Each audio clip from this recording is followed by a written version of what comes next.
You're listening to the Game Tenants Podcast.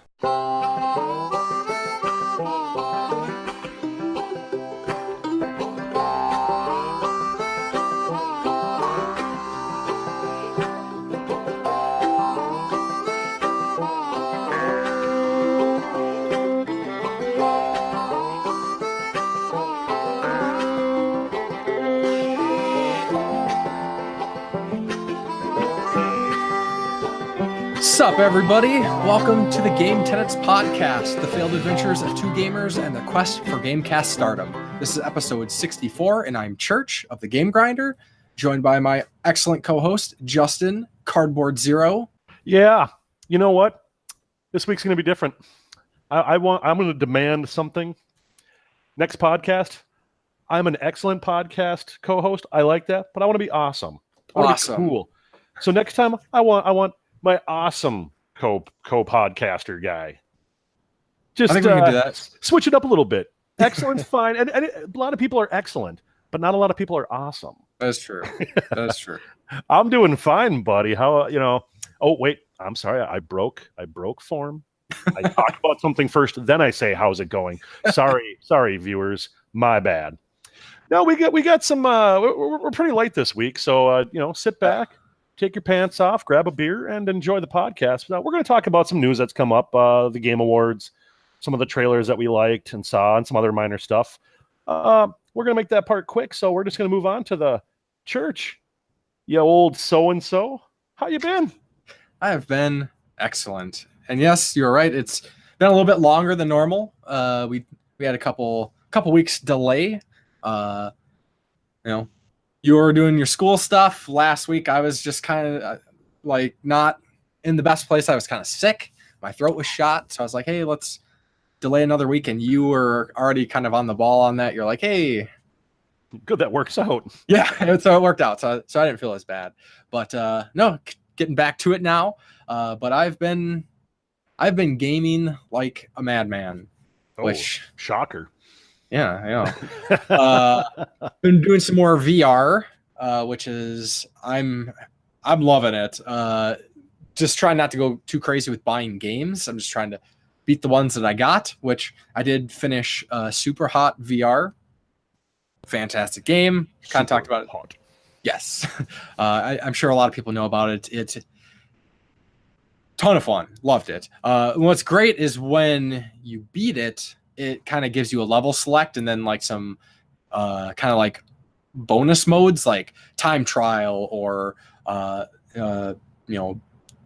some constraints. I haven't really messed around with it too much, but I thought that was really cool because like when I was getting friends to come over and we were playing VR, it kind of sucked because I couldn't really say, hey, let's check out Super Hot, but I'm like way far in the game, so it's gonna be way harder.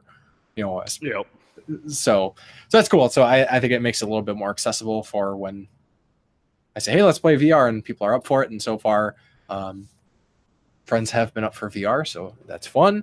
I don't think I mentioned it last time, but I did pick up Beat Saber, which is another VR game. It's kind of like it's one of the hot VR games right now. It's kind of like a rhythm game where basically you kind of have lightsabers essentially, and you cut blocks according to the direction that it shows on them. Eventually, like they make it more tough, and it's to like kind of like electronic techno music.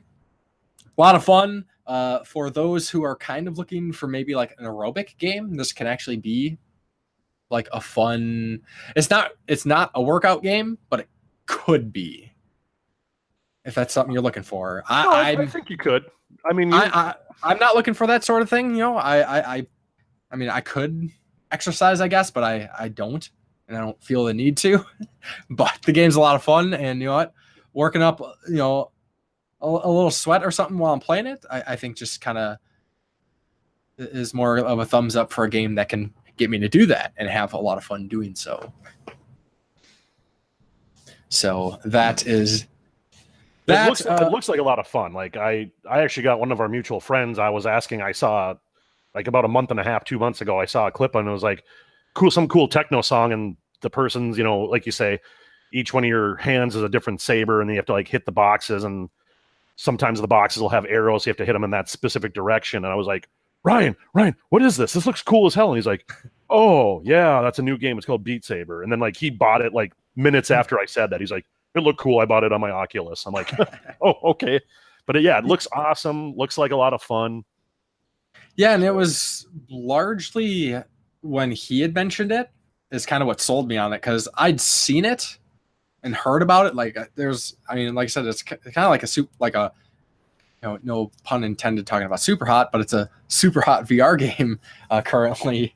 And like rhythm games, they're fun, but not really things that I'm into much anymore. I've kind of, I've done the rhythm game thing. I was just saying, we've outlived our DDR, Guitar Hero, Rock Band days.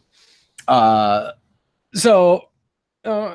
then he was like, yeah, it's like legit awesome. And then a few of my other friends and acquaintances, like YouTube friends, were starting to kind of mention things. So I was like, all right, I'm gonna check it out. And no, it's fun. And what I especially love about this game is my fiance really likes it too. And awesome. she's not really a gamer. Like she'll play party games, like in certain situations, but like she's just not a gamer. That me and her play too. Yeah, I mean, she'll play some brainless, like mobile kind of not farm games, but she did like Fire Emblem Heroes actually. I was gonna say, hey, easy now. Fire Emblem Heroes is it's brainless, but it's not terrible. Yes, that's actually a pretty cool game. But she did like this, like she plays this like fashion designer game. Just like stuff where it's like you do this and you earn points to unlock more stuff, and just busy work on the phone. Yeah. Or she'd play like this mobile Sims game or whatever. Anyways, yeah. So she really enjoys the game. I would laugh if she's like, when you sleep, she's secretly playing like Dragon Quest or something. Yeah, right. What's this other save file doing here? Yeah, for sure. But the thing that I thought was really cool with her playing Beat Saber is like my fiance loves to dance, especially kind of like more like techno kind of situations or industrial music, like think like goth clubs or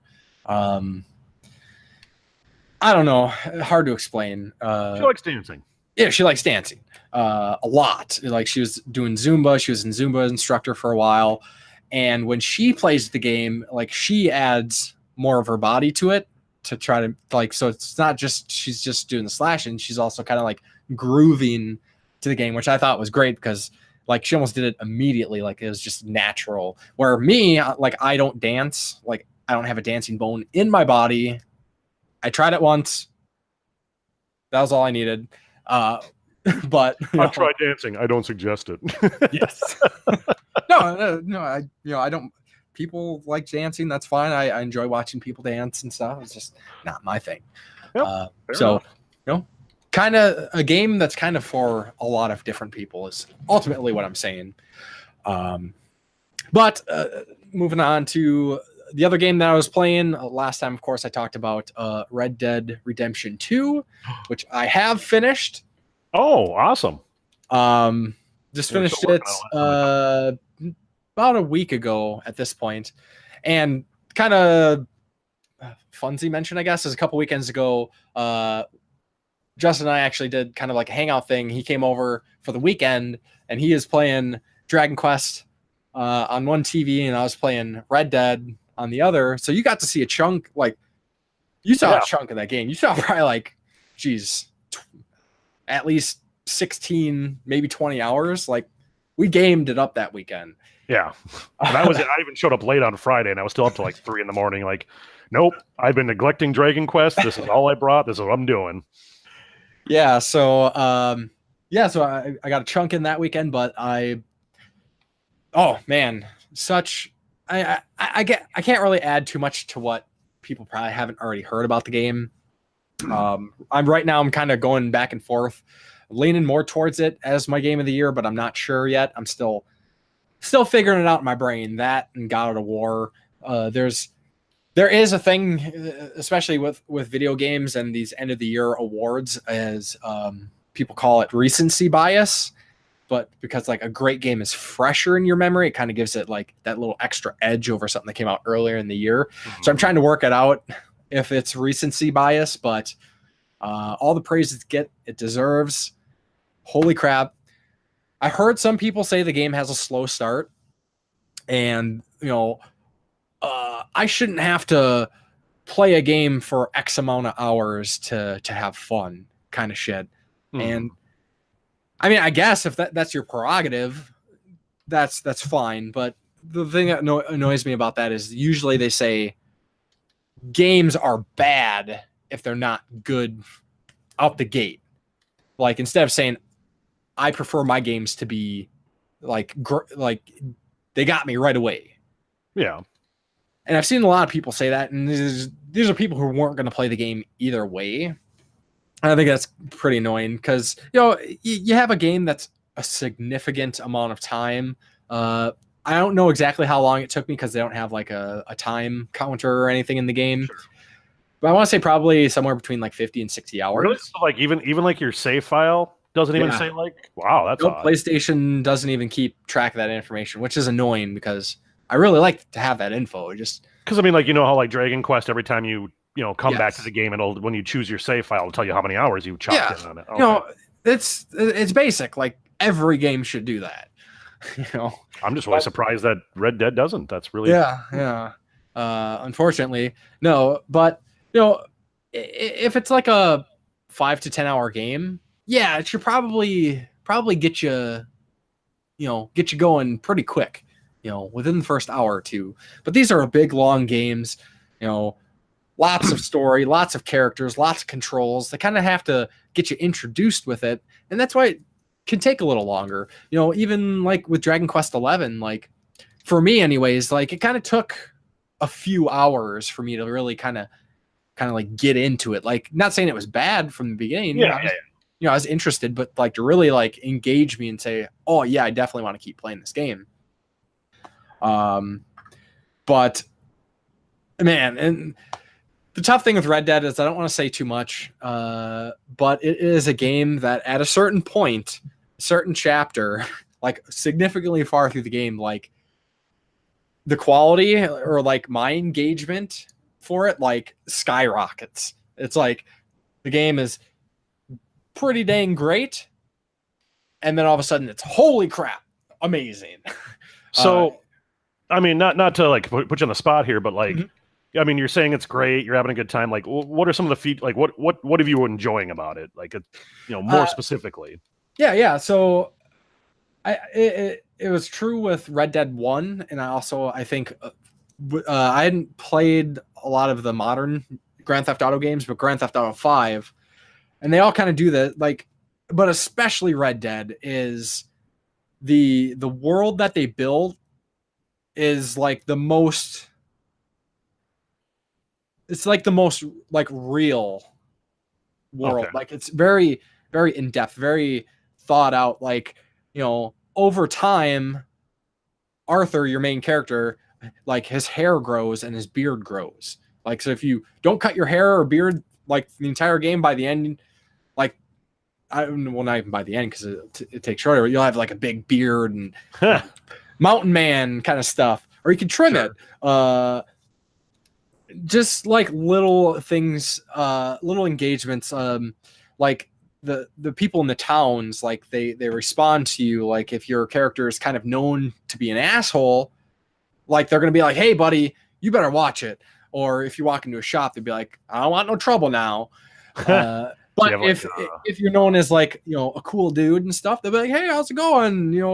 Very receptive. Besides your main quests and your side quests, they got these stranger missions, which are just kind of like, there's two kinds. They're basically just kind of like a standalone thing, just an event, a piece of the world, something to kind of show you a thing that's happening in that time period, or it could be just some weird random event. But then there's also the very, very random, like stranger events when you're just going down a road and there's a guy saying, oh, hey, I need help. I've been bitten by a snake.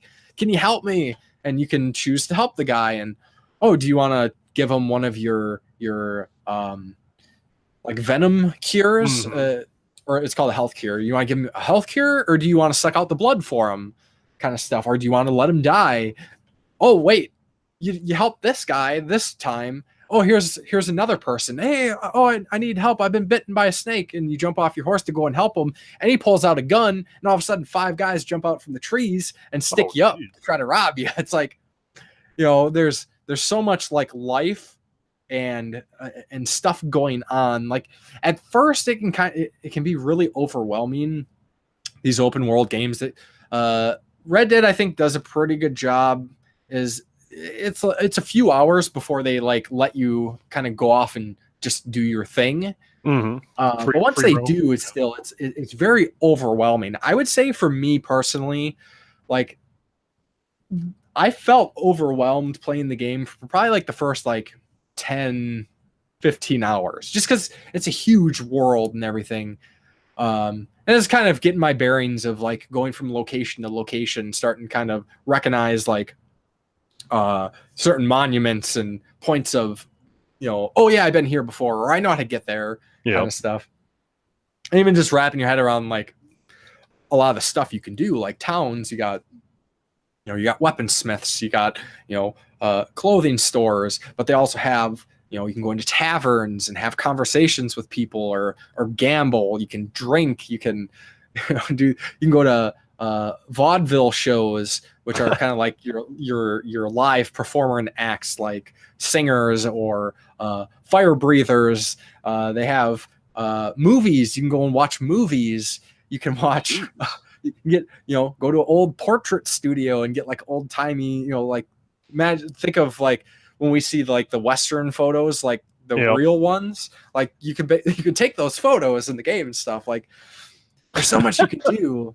But I'm really the world's incredible.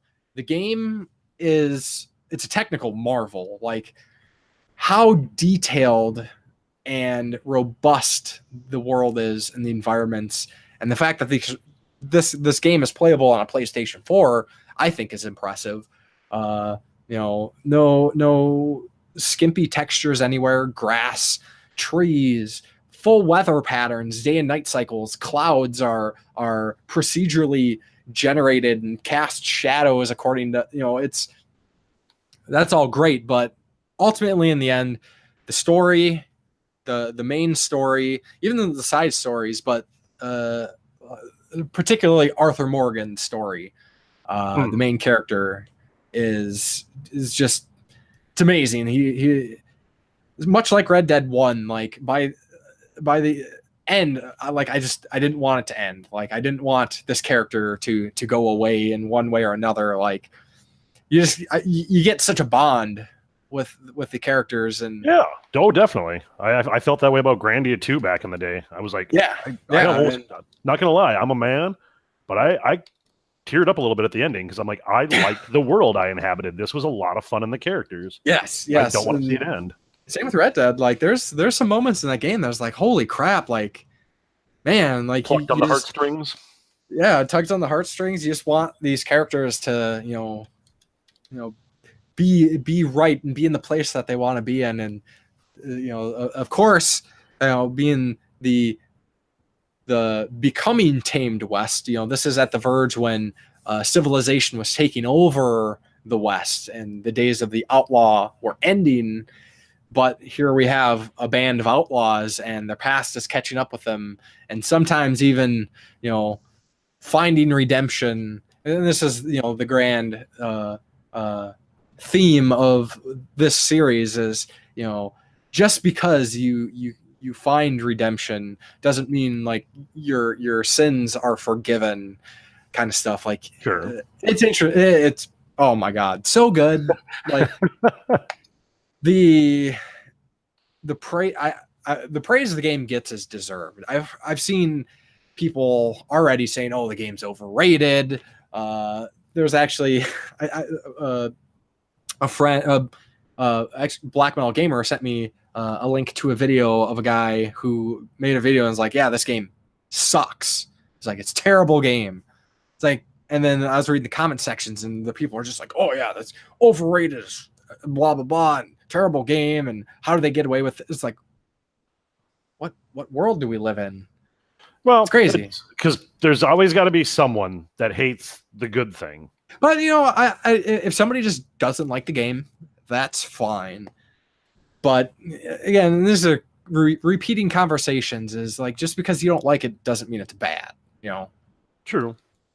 I don't say Call of Duty's bad games. I don't say Minecraft is a bad game. I don't say Dynasty Warriors is a bad game, as much as I hate the Dynasty Warriors games. So yeah, Red Dead Redemption 2, amazing.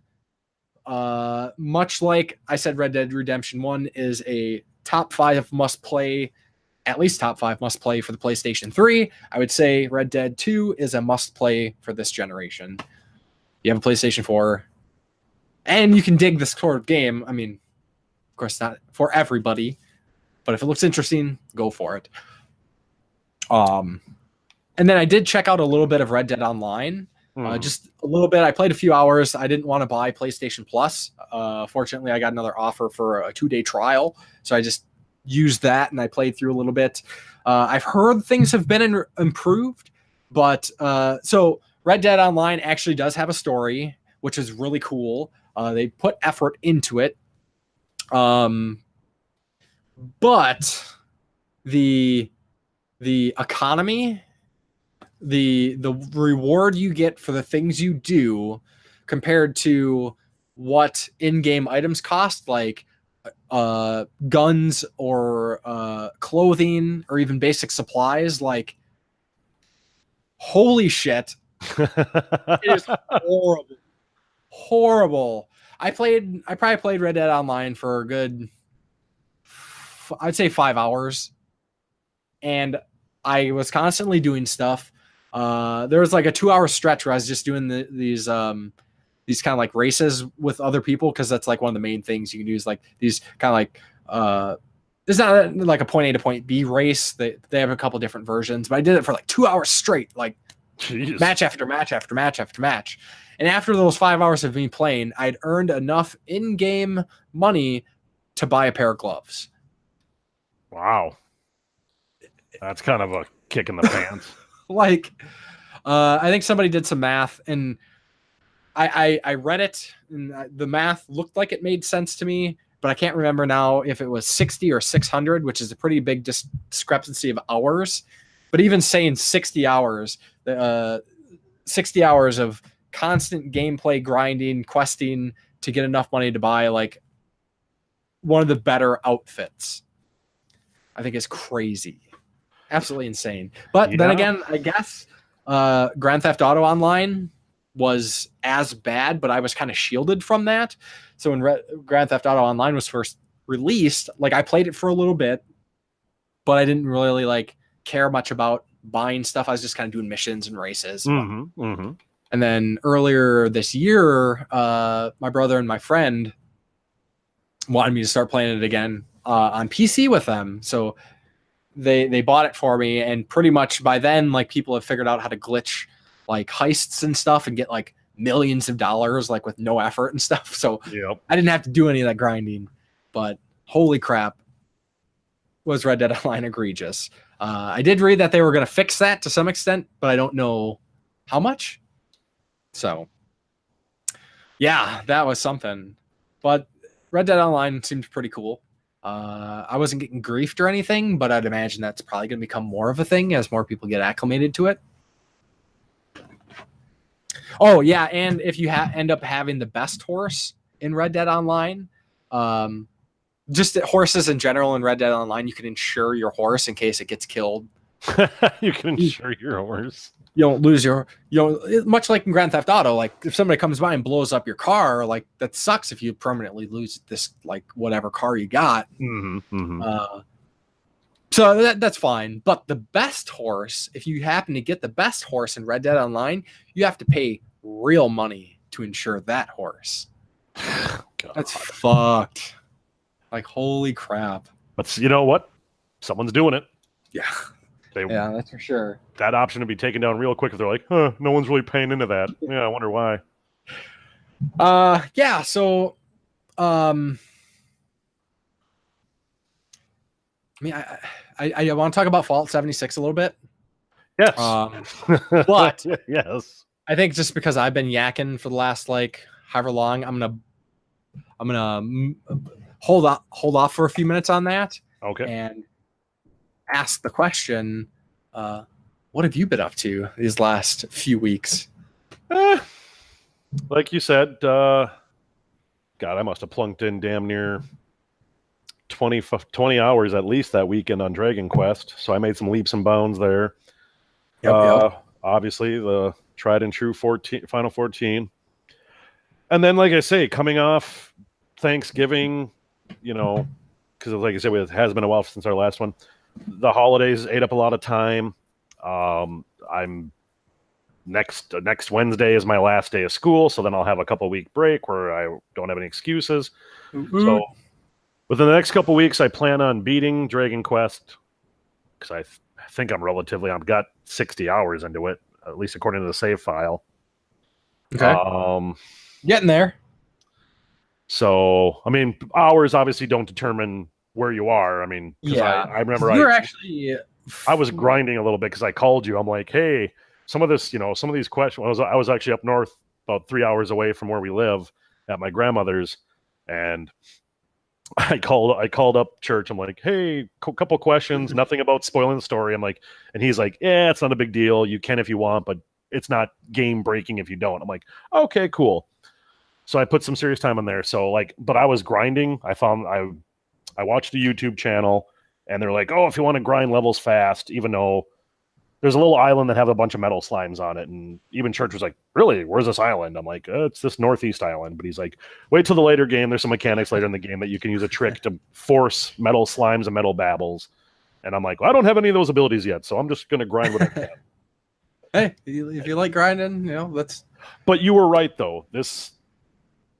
Talking with Black Metal Gamer about this game has really changed the format on how old Dragon Quest played. And this game is difficulty-wise. Difficulty-wise, yes. It's almost like casual mode. Yeah. It really is meant for you to enjoy the game and in the story they presented. It's not this, welcome to Dragon Quest, chin straps, people, because it's going to be a while. Like, you're not putting in 100 hours because you had 20 hours of grinding throughout the game. It's just that much content. So anyway, but that's what I've been doing. So I've been trying to do that.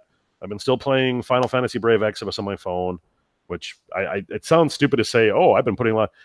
There's a crap ton to do in that game. And it has a fantastic story too. So again, it's free to play with the old gotcha element added to it. Yes, they want you to pay money. Didn't they just announce they're adding Katy Perry to that? They actually did add Katy Perry to it, yes. Nice. The first star they used was Ariana Grande, which the sad thing is, they're not bad units. They actually make them worth. Oh, I'm sure. Yeah, it's just kind of like, why these characters? Why not? But here's the thing. Else? I asked the same. I was thinking the same. I'm like, why are you choosing these like female pop stars? And not because they're female, but like it'd be like if they added Justin Bieber as a cross of promotion. And one of the guys I follow for like some of the tactics and how to play the game better, they put it in perspective. It's like, yeah, the gamers themselves, even if you like them as musicians, it's one thing. But his name's Howell. He has a YouTube channel, and he covers everything Final Fantasy Brave Exodus. He's like, this puts more eyes on even Final Fantasy as a brand. Yeah, so you might get these people like Katy Perry fans. They might play the game whether they like it or maybe they don't. But it's the people that do. That's new people to the Final Fantasy brand. Sure. So I was like, I never thought of it like that. I thought it was just some shameless gimmick. I mean, getting them to the mobile game isn't necessarily going to get them to the console games, but it might, though. It could. Yeah. Because the mobile, it plays just like the older Final Fantasies. It's turn-based. You have spells, abilities. You can buy equipment. But obviously, like, the units that you get, like, if you want, like, Trance Terra from Final Fantasy VI. She's she's a high-end unit. Mm-hmm. Well, they're not just going to go, oh, here you go. You have to spend money to take a chance at getting her. So it does play on nostalgia, but it is a classic Final Fantasy through and through. Sure. with, it is a pay to win, but there's no you versus someone else. It's you versus the story. It's PvE for the most part. Anyway, but yeah, so that's trying to think. Watching a little bit of anime here, some older anime like Summer Wars and some other stuff I have. And I'm just, like I said, I'm trying to crank out Dragon Quest because Tales of Vesperia HD comes out in about 4 weeks. So, but I got a bunch of other games. Like after I'm done with Dragon Quest, I'm like, what do I play? And I know my game to you has always been Dragon Quest 8. And I'm sure for you, when I say what I have on the docket, because I know I was talking about like Valkyrie Profile and some other stuff on the last podcast, but I think I'm gonna give Nier Automata its full deserved run. I'm all for that. Oh, I have been playing Fallout New Vegas because it's the one Fallout I haven't beat. Right, so, right. Got that on my PC. Got a bunch of mods for it off Nexus Mods, and that game waifu mods or. Well, I got the texture. I if there's a waifu mod, I'll have to find it. Oh, trust me, they got waifu mods, but I'll have to go find it. Some of the just like the basic texture mods and stuff are like, wow, they can really like. I mean, I think the game looks fine, but you can really like, make that game look. Nice. So yeah, I got I had to spend like 2 hours figuring out how Nexus Mods works, and because I had never used it before. So I had to make an account, and then I was told to get the Nexus Mod Manager and a bunch of other, and then there's a program that loads the mods, right, called Loot, because sometimes if they load at the wrong time, the mods can conflict with each other. Oh, sure. So I don't want to drag it out too long, but Vegas for me has been a completely different experience from 3 and 4. Like 3 and 4, I mean, obviously all the Fallouts, the game grows with you as you level up. So you can wander a lot of different places and not feel like I shouldn't be here. Sure. Unless there's like this one spot will always have a Deathclaw. You can be level 3 with like a pipe pistol going to go take on a Deathclaw. It'll destroy you. Yeah. I've never felt that way with 3 and 4. Vegas, I feel very constricted. I feel like, okay, so I was explaining to my one buddy, he's like, how you liking it so far? I'm probably about like 15, 20 hours into it. Okay. And so when I started off the game, you start on that like Good Smiles town or whatever. Good Springs. Yeah, Good Springs. I did a real place. Oh, okay. I've been there. Used to be my place where I used to live. Oh, wow. So I have learned something today, folks. See, this is an educational program too. I did all the beginning stuff. I helped the guy in the gas station, and then it was like, okay, go explore. So I started cutting east, and there's like this big cross I could see in the distance, like just a Christian cross. I was like, I'm going to go for that. That's the first landmark I see. And all of a sudden there was like these like high level rad score. And what I still can't figure out what the shield means next to their name. I'm like, is that their like difficulty symbol? Somebody told me it means that they're armored. Yeah, because I think when something's like particularly difficult, I thought it would have like a skull next to the name. I can't remember. It's been a while. Yeah, since I've seen that, but it had a little shield. It had its name, and then it had a little shield. And my buddy told me, "Oh, that means they have armoring because you have to go through armor to get to or it's like a damage reduction." Yes, that makes sense because rad scorpions are a pain in the ass. I hate rats, and I don't know why it actually makes me cringe physically. No, I'm with skittering. The skittering sounds. You know how I am about bugs. Yeah, they're basically. I mean, scorpions are essentially bugs. So the two things I hate the most in the Fallout series are the Mirelurks because they do the same. Yeah, they're creepy. And the rad scorpion. And for me, I never encounter rad scorpions in front of me. It's always like you're running, and all of a sudden you're like, "What the hell just hit me?" You turn around, and there's a fucking scorpion in your face, and I'm like, literally, it happened there. It was like 11 at night. It's during the week, and people are sleeping in the house. I literally went, "Ah!" Like I yelled very audibly. Like the next morning, they're like, "Were you okay? What happened last night?" I'm like, "I don't want to tell you." And they're like, what happened? I'm like, a monster in the video game scared me. Well, they can burrow and they can move while burrowed. So, but I mean, this one, it's like, I don't know how, because you can't run in Vegas. There's no sprint button. So, when you're running. You're just moving forward, that's the speed you have. And my buddy, he's like, no, there's a sprint. I'm like, I even went into the options and controls. There's no sprint button for New Vegas. Maybe 3 or 4 had it, but New Vegas does not have a sprint, stamina system. I think I can't remember, but I want to say I'm pretty sure it does. That's what he said. I was in controls. I was looking every option I could map, not a sprint button. Anyways. Yeah, like I say, maybe if you find it, you can show me some other time. But anyway, so I'm running along, and like I say, it's not like, and I had to turn on the main music because the music is just like, it's trying to be creepy. The ambient music? Yeah. Like just Sure. like whatever generic background music, I was like I'm just wandering through the wasteland and it's trying to like have this like really dun, dun, dun, like something's supposed to be happening. Like I'm looking around like what is something happening and I don't know. Like, oh no, it's just really misplaced music. It's not working with the mood. You gotta listen to they got the retro station. Yeah, the like old and I kind of felt I don't care for the station that much because it's more of like a 40s, 50s, 60s. Like I liked 3 and 4 because it was like malt shop classics, and I love malt shop classic songs. This one was like old, real honky tonk, and I was like, I know it's the theme, but I was like, I don't care for that old Sinatra and stuff too. I like Sinatra. I like their picks. I mean, and you always got your classics like Butcher Pete and he's hacking, he's whacking, he's smacking. Like every Fallout game from now until they stop making Fallout games, I hope they always have Butcher Pete. That's such a weird fucking song, but it's like, but it works. Earworm is like the light way of saying it to me. And so anyway, so I just cut across east, and even one of the NPCs was like, because I asked like, how's the area for monsters? They're like, well, the highways are clear because the NCR keep the highways clean. So like you'll be safer if you stick to the highways, but anything you go off path, you're probably going to run into something. I was like, okay, that's just kind of a general, it's a dangerous time, blah, blah, blah. Mm-hmm. And so I just cut east and like 3 blue, they were giant and blue compared to like the brown small scorpion that I'd faced in town. Mm-hmm. And I'm like, okay, here we go. And I know, I'm shooting them and I'm like, they're not taking any damage, and like 2 hits and I'm dead. I'm like, okay, I'll take a different route. I'll just go maybe a little farther south than they are, but I'm not going to go way out of my way. Nope. They fucking picked up my scent from across the desert. I was like, what the hell is this?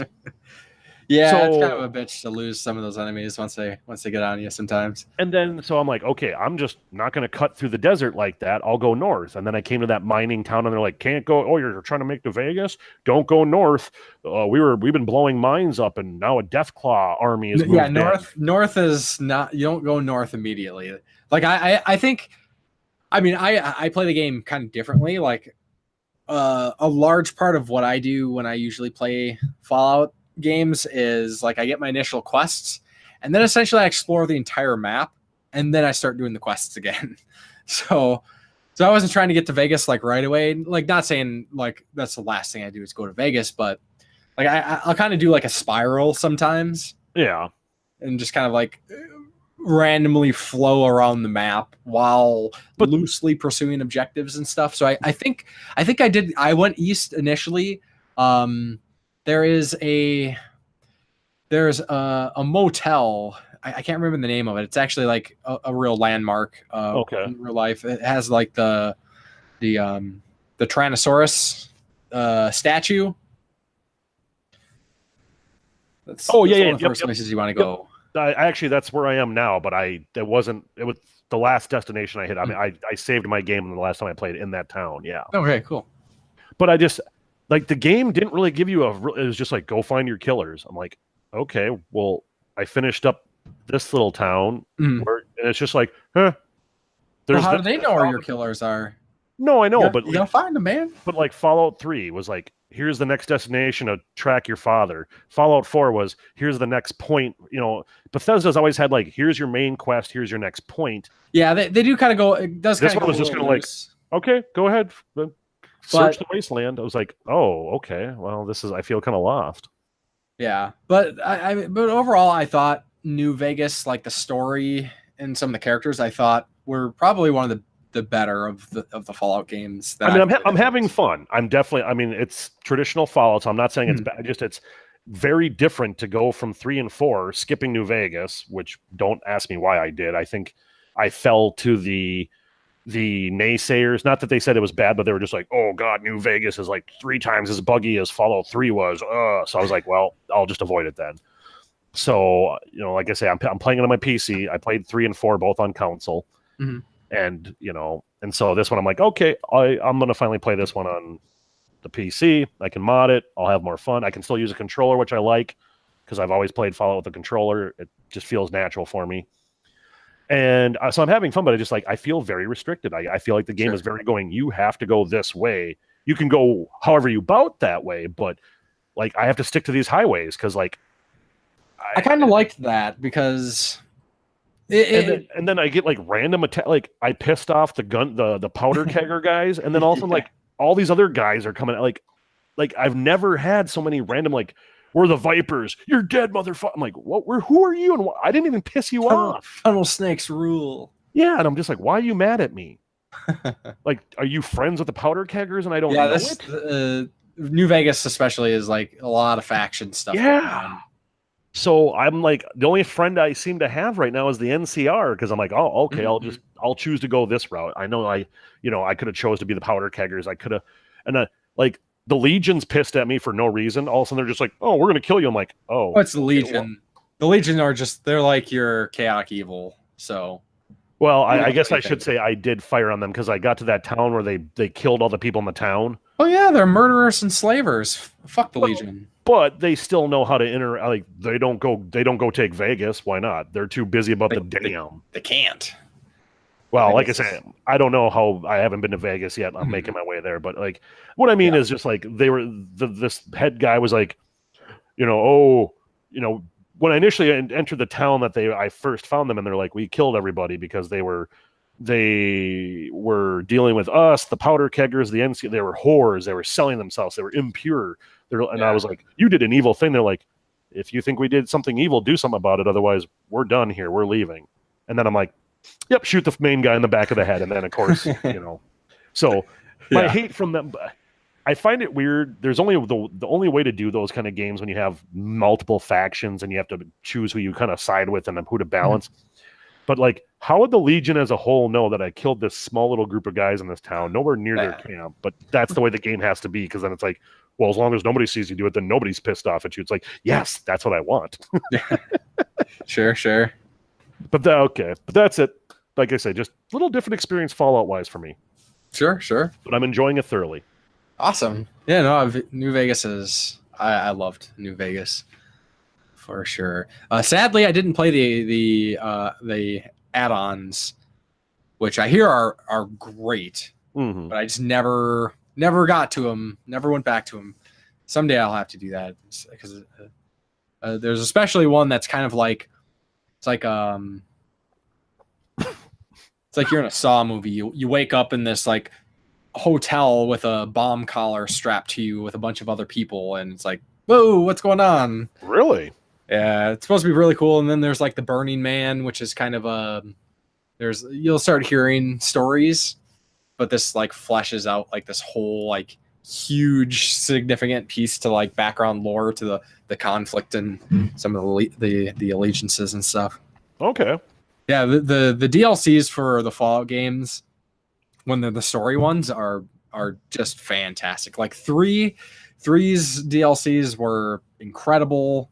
Like I said, I can't really speak on New Vegas, but I hear they're really good. So, all right, those are good to have if you don't, because a lot of times they'll just kind of like blend into the game, and it'll feel natural. Yeah. So something worth checking out if you don't have them already. I don't know if you got like the Game of the Year edition or whatever. I got the Game of Edition for 3 on my PC. I don't know if I got it for Vegas though. Mm-hmm. Cool. Well, you'll have to keep us updated as you go. Yep, I certainly will. So enough about me going on about Vegas. Yeah. So we'll do a little bit more Fallout discussion here. There's gonna be a lot of Fallout in this episode, I guess. But oh yeah. before we get to that, just wanted to talk about our retro game highlight for this episode. Well, last episode, Justin had talked about Mysterium, which was a dungeon crawler for the Game Boy. And this time, I'm going to go over something that's kind of topical in a way. For anybody who is familiar with the Cartridge Club, they do a game of the month. They're kind of like a video game book club of the month, although there's more to them than just that. There's content creators and podcasts and forums, so on and so forth. But their game of the month for December is DuckTales for the NES. So I was like, hey, DuckTales for the NES, retro game highlight. Classic and an oldie but a goodie. Yes. Not much to say. Not, just a solid Capcom platform for the NES. I mean, great music. Everybody knows the Moon theme. I was going to say, and a soundtrack that's unforgettable. Yeah, for sure. I do need to run through it before the end of the month, just refresh myself on some of the levels that I don't really remember too well. But at the same time, I want to run through the remake as well. And I've been wanting to play the remake for quite a while, mainly because it was done by Way Forward, and the soundtrack was rearranged by Jake Kaufman. So it's, the same music, but tweaked a little bit. So I'm interested to see how that works. But people said that, like, the game pretty much plays the same, just with updated. It's like it's not polygon definition graphics. Yeah. So yeah, DuckTales. If you haven't played it, definitely recommend. You don't really need to know the cartoon or anything. Yeah. Just, Scrooge McDuck wants to get rich. Absolutely. So then let's talk about some Fallout 76. So I really wanted to talk about some Fallout 76 for this episode because I have been, like I mentioned before, I picked it up. I did the unboxing video. I played it a little bit. Was kind of not really seeing what everybody else was seeing. But at this point, I'm somewhere between 25 and 30 hours. Okay. Only reason I know that is because I just recently, a few hours ago, I got an achievement that was like, you've been in the wasteland for 24 hours. So I was like, okay, cool. But my opinion hasn't really changed a whole lot. In fact, I'm finding myself more and more engaged in the game as I play. Like I'm becoming,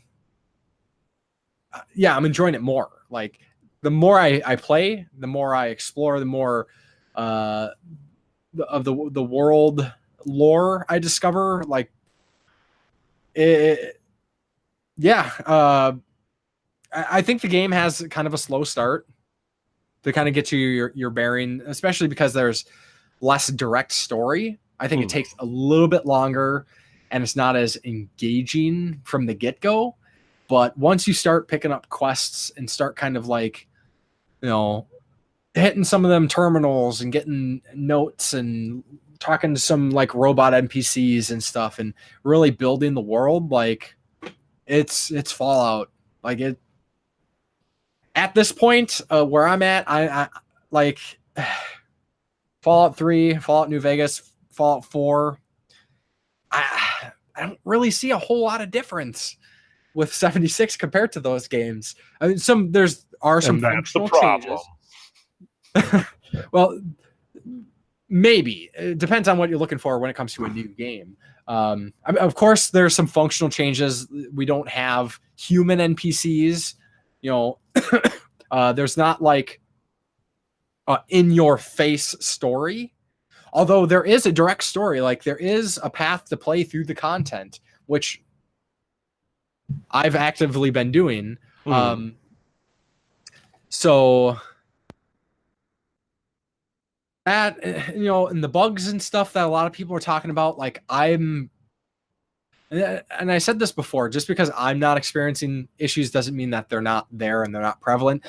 I've had minimal issues. I know when I was showing you the game that there's some graphical issues. Like there's some, like there's like a texture clip And then there was like a building in the distance that didn't seem like it was like rendering fully, which, things like that, I'm not going to nitpick about. I know some people were having like crashes and these kind of bugs. I haven't really had that. For the most part, my gameplay experience has been pretty smooth. I don't know if it has anything to do with my PC. I have a pretty good PC. With all Bethesda PC games, I've always done some like kind of like minor tweaks. Sometimes they'll have like, for this one, they have frame rate lock. They also had that for, I think Fallout 4 had it as well. I can't remember, but you can basically edit this INI file, which is like one of the game's configuration files that save your configurations, and you can unlock your FPS. You can change your field of vision. So like once I unlock my FPS, which I didn't do when I showed you the game. Yep. Like all of a sudden, holy crap! Like it's like the experience is better because I'm getting my 60 frames. I don't like low 30. A lot of people will be like, oh well, 30 frame rates, 60 frame rates. Like who cares and stuff. But I mean, I'm not going to go down that road. I don't want to debate it, but it just makes a game, like, for me, it improves the experience. So gameplay wise, it's like I said, it's not much different from the other Fallout games. So I'm still struggling with a lot of people's complaints because I'm. And and I'll hear people be like, oh, I played the game for like 40 hours and I couldn't get over all the issues. And it's like, I'm not 40 hours into the game, and like I've had a couple issues here and there, but much like previous Bethesda games, like I would say the experience that I have is enjoyable enough where I look past some of those, Skyrim, had issues. Fallout 3 had issues, and I can't. But from the sounds of it, though, you haven't had any of the major bugs that have really plagued a player that would be like, I paid full retail for this. Yeah, that's true. I saw some glitching in the textures, or like some of the people were saying like God rays through a mountain. They're like, I saw that. Okay. I saw that in game. That, come on, yeah, sure. Because you gotta understand, like they're not bitching to bitch. These aren't people that are going. I think the God rays things was kind of bitching to bitch. Like I came across I came across two places now when I was just cutting cross country. To get to a location, and I think I actually found the exact same spot that Jim Sterling showed in his video with the God rays coming through the mountain. And I saw that and I was like, it's kind of weird. Like, why couldn't they fix that? But it doesn't ruin the game for me. It's not like, oh my God, this completely took me out of the experience. I hate this game now. I'm gonna uninstall it. Like, but nobody's saying that though. I think you are. I know it's a culmination. You're misrepresenting what they're just saying. This is one of many things. It's no one's going God rays through the ground. I'm done. But no one's saying that. But then that's again, like complaint number 50 on top of the pile. Sure. But then, like we were saying in the previous episode, is like, and I'm trying not to excuse it, but because it's been excused for the previous games, I don't understand why this one's the exception. But like these things were present in all the other games, all the other Bethesda games. Like, but I think because the other games were more functional. I mean, there are literally people who log on and can't play because the game glitched out so hard. Mm. So when you can't even because you're bound to being online because it's an online game. Yeah. You can't go, all right, I don't want to deal with the server kicking me out every hour. I'm going to take this offline. No, there is no offline. You're fucked. Another thing too, I do want to mention is a lot of reviews, and I mean, a game should be fully functional at launch, but a lot of reviews for Fallout did come out or were based on the beta. during the beta, and they have put out patches and they have improved things a lot. My entire time, patches. Two, and the one that they just put out is garbage. I don't know. I haven't looked the at widescreen patch. They just dicked with a couple INN files, and all it does, because they were fixing the widescreen ratio, the like 21 by like 19 or something like that. It's a widescreen ratio. All it does is stretches the image. They can't even tweak their own. They can't even patch right. Oh, I don't know about that. That's just the patch I dropped like either this morning or last night. Sure. I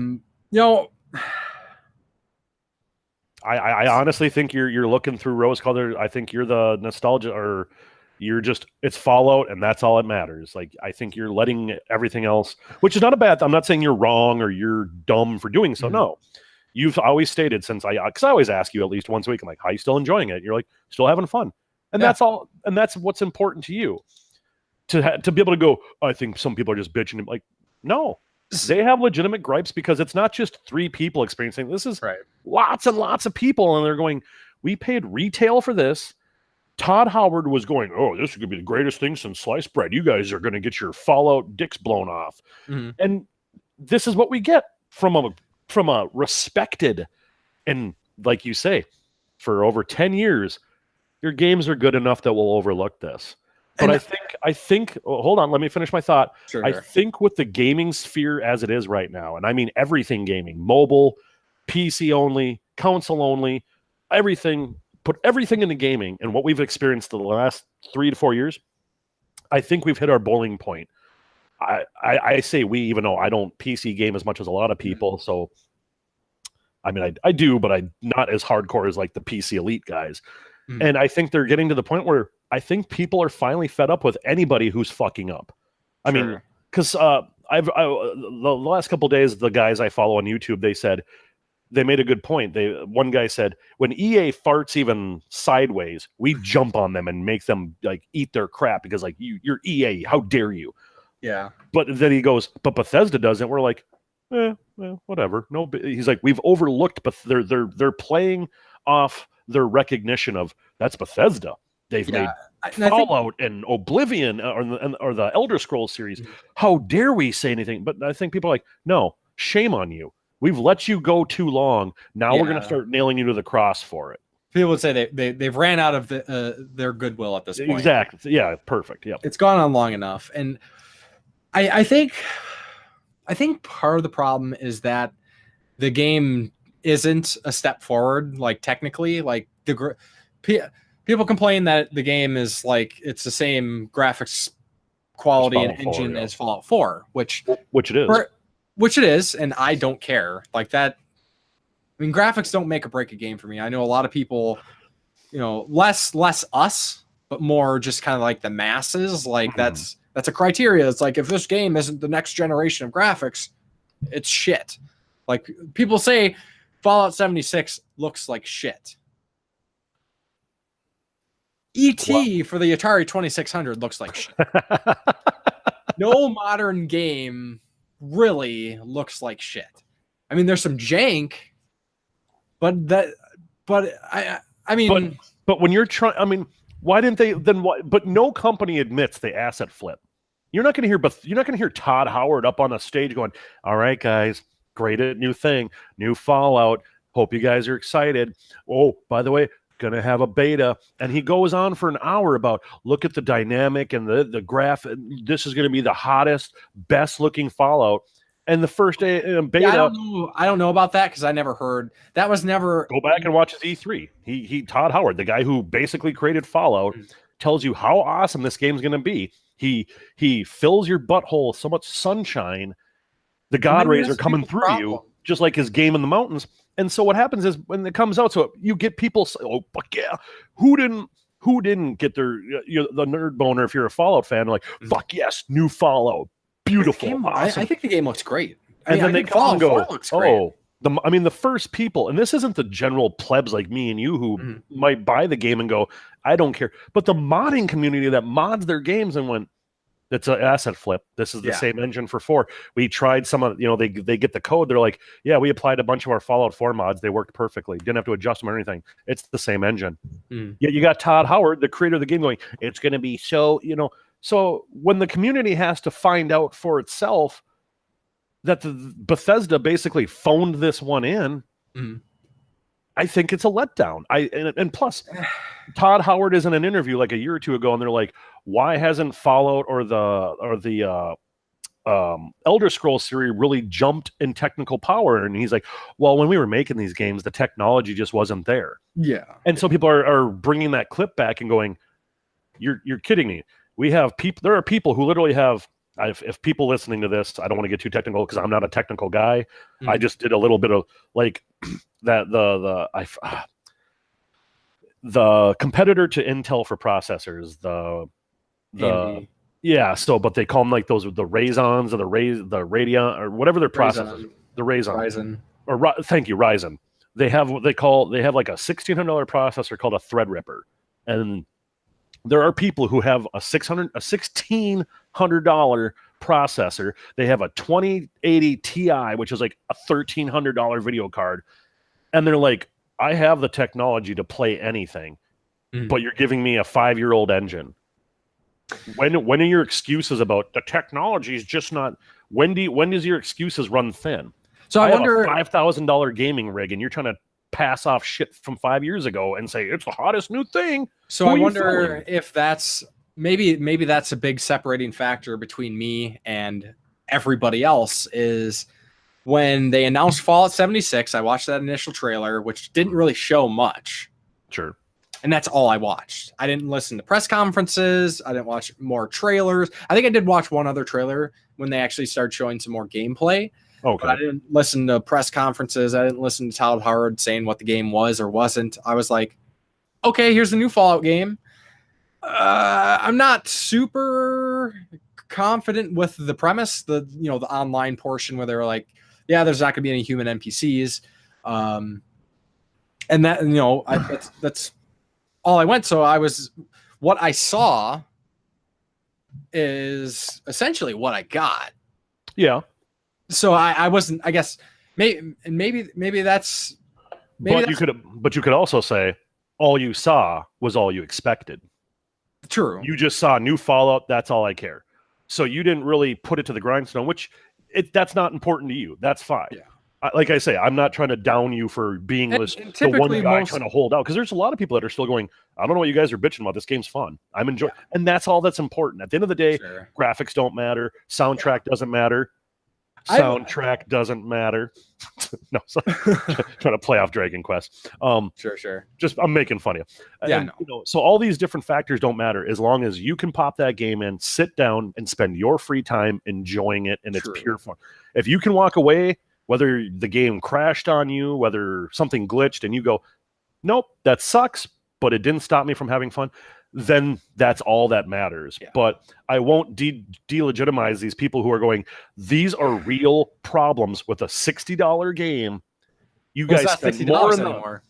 Well, but a lot of people. You didn't pay $60 either, did you? I paid $200. Exactly. And I know you have it on the list for things to talk about, and we'll get there. But honestly, I don't think anybody gave two shits and a fuck that they didn't get a canvas bag. No, I think people brought it up, and it was just one more log on the bonfire to bitch about. Pretty much. So I will agree with people that are fucking no one cares. No one's actually putting the helmet in the bag. Yeah. One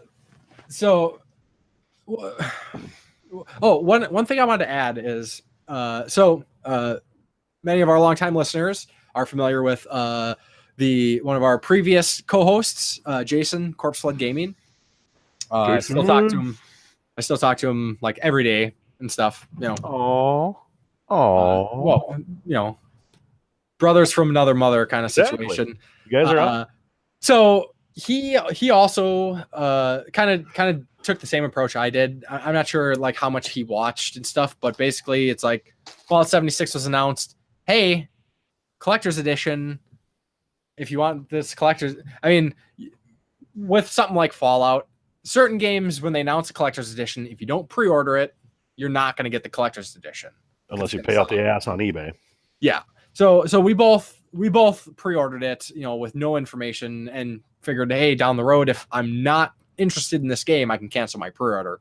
Mm-hmm. So we both ended up keeping our pre-orders. And he actually started playing the game. One of his friends picked it up, and his friend is like, hey, I'm having fun. I want you to play so we can play together. Because, that's kind of how this game is set up. So he's been playing Fallout 76 as well. Is he doing it on PC or console? He's just on curious. console. Okay. He's just playing personally curious. I think he's playing it on the Xbox One. Okay. I think. I'm pretty sure. But so I asked, we've been talking kind of, as we've been going, kind of like some of our experiences. But I asked him, I was like, hey, would you mind, shoot me a comment so I could kind of share with some people, because it's kind of nice not to know I'm not the only one. He did say he's gutted that there's no bloody mess perk until level 42. Mm-hmm. Which I don't know if you remember bloody mess. Oh yeah, no, I know. Yep. Like you have a chance on killing and just blows up into body parts. One of my favorite perks. But he said so far he's mostly enjoying the events and unique aspects the game has, and he's honestly not missing human NPCs that much at all. Weirdest and most underwhelming part was the beginning when the vault was completely empty. He says he's loving playing with a headset, except that enemies sound like they're right beside you, even if they're upstairs or in another room. The game is a perfect example why I don't listen to reviews of something that interests me. And then he made a comment that if we were doing the podcast the other day, that he would have jumped on and shared his thoughts, because he said he could have easily talked about this a lot more. So I think I kind of want to close this with, if you are a Fallout fan, give the game a chance. Like, wait until it's $10 or whatever, but don't write this one off. Like, maybe it's just a cost thing. When it's cheap enough, then maybe that will, like, oh, well, I paid $10 for this game, and if it has some bugs, whatever, it's $10. Gauge what you value, like how you value your money and time investment into a video game, what it makes. But at some point, just give it a chance. Get past those initial first few hours where they're kind of like introducing you to the things. And real quick, so when I talk about like the world and the kind of the world building, the last part here, and then we'll move on. Sorry, this is probably going on longer than it should. And then for anybody listening who doesn't want spoilers at all, like, tune out for like 2 minutes or something, because I'm gonna drop some spoilers here, just kind of share some of my what's really making me enjoy the game. So initially you leave your vault and you start kind of following in the footsteps of the Overseer, and that's where your initial path is going. And that's actually your path through the content of the game, is kind of following the Overseer and seeing what's happening. And eventually that leads you to like the nuclear silos and stuff like that. But so like I said, it's kind of slow going at first, kind of getting you set up in the world and ready to kind of go out and start doing things. Much like all the Fallout games, as you're exploring, you kind of come across these events.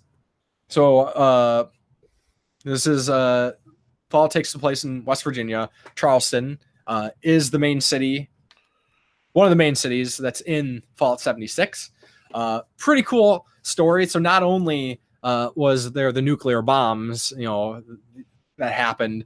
One thing that was pretty fascinating with the story is that, after everything happened and kind of like the factions started kind of coming up, like the Raiders and some of the people that were they're calling them their responders. That's kind of like your NCR in a way. Mm-hmm. The good faction was based in Charleston, and once you start kind of getting through some of these quests and meeting some of the NPCs and reading some of the story logs and hearing the stuff, you learn that the responders were kind of trying to get things back together and taking over. And then they had this conflict with the Raiders, and the Raiders then eventually like took out this dam, which destroyed the city and wiped out everybody.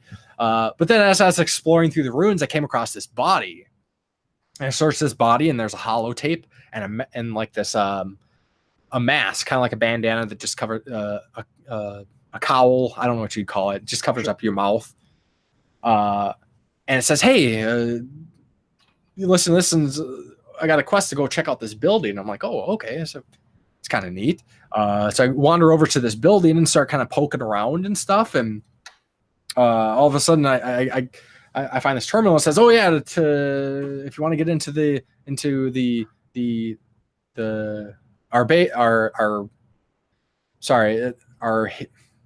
not base, I guess base of operations, like you got to wear this mask in this room." And I was like, "Oh, okay." So kind of wander into this room and put on the mask, and all of a sudden this hidden wall opens up. I was like, "Oh, cool." And I go down, and there's these like electric, like laser gate that like disables, and I can walk through it and shit. And now all of a sudden I'm in this hidden base, which is it's essentially like think of like a superhero's like hidden hideout. Mm-hmm. And there's this whole faction that used to be a thing that were essentially like kind of like there's a old timey superhero called the Spirit or the Shadow, kind of like these, not like superpower superheroes, just people kind of like fighting injustice, shadows, like your Batmans and stuff, I guess. And it led me down this like probably it took me like 5. As I was working on some other things, I was mainly focusing on the quest line, but it was like 5-6 hours just playing through this quest, and it was like just super fascinating that, oh, here's this, here are some people that are like picking up the pieces and trying to like, just get back to society after everything happened. And this person is an actress playing this comic book character, and eventually like they run into this, somebody tries to like rob them, and she like jumps in character and like beats up these guys. And I was like, hey, I can do this, like for real. Like we can actually start this order, and maybe we can start like taking out some of these raiders and stuff. And this like the story, like the stories that made like Fallout 3 and New Vegas and 4 like really interesting. Like they're here, they're in 76. Mm-hmm.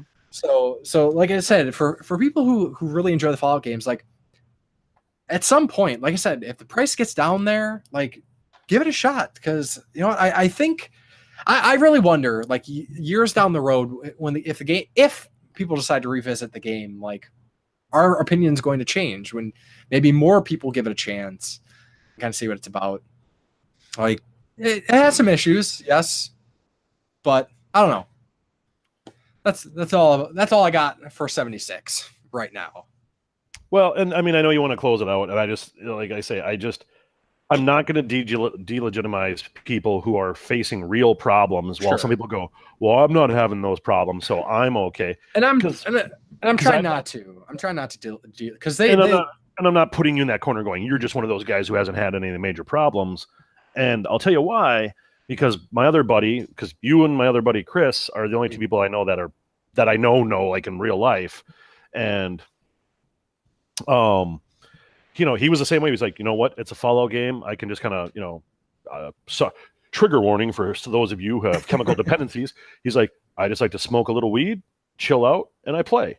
I have fun. Like he's the same. He was kind of with you in the same boat. He's just like, yes, I've had some problems. Yes, this has happened. But let's fucking do this. Let's have some fun. And so last weekend, we hung out last weekend on Friday. I called him just to bullshit, and I'm like, so how's 76 going? He's like, yeah, I think I'm done. And I'm like, oh really? And he goes, I just spent the last 2-3 hours. The server I was on, we killed the last boss 3 times. I got some really good gear. As soon as I picked up my gear from the third drop or from the third kill, the server disconnected me. I logged back in. I'm buck naked. Like all my shit in my inventory is just magically gone. He goes, fuck this game.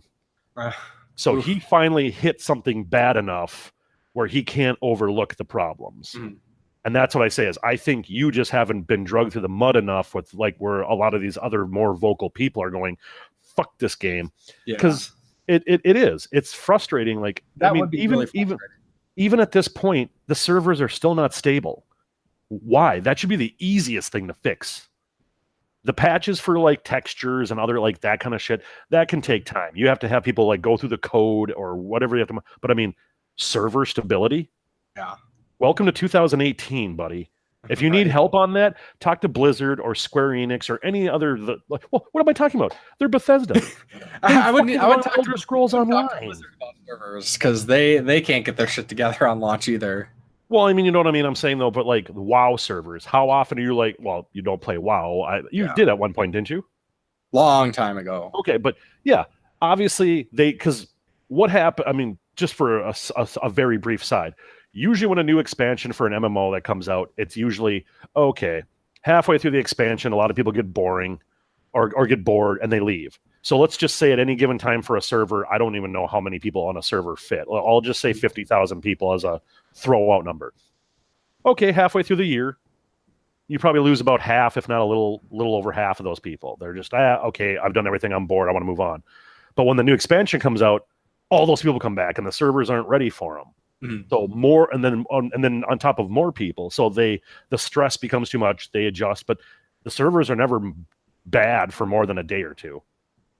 Where this game, because this is from Bethesda, when they were addressing the canvas bag issue, they're like, "Oh, millions of people are enjoying our game." So they're going to claim there's millions of people still actively playing this game, when it's like, you are just trying to dismiss the people that are getting fun. Yeah.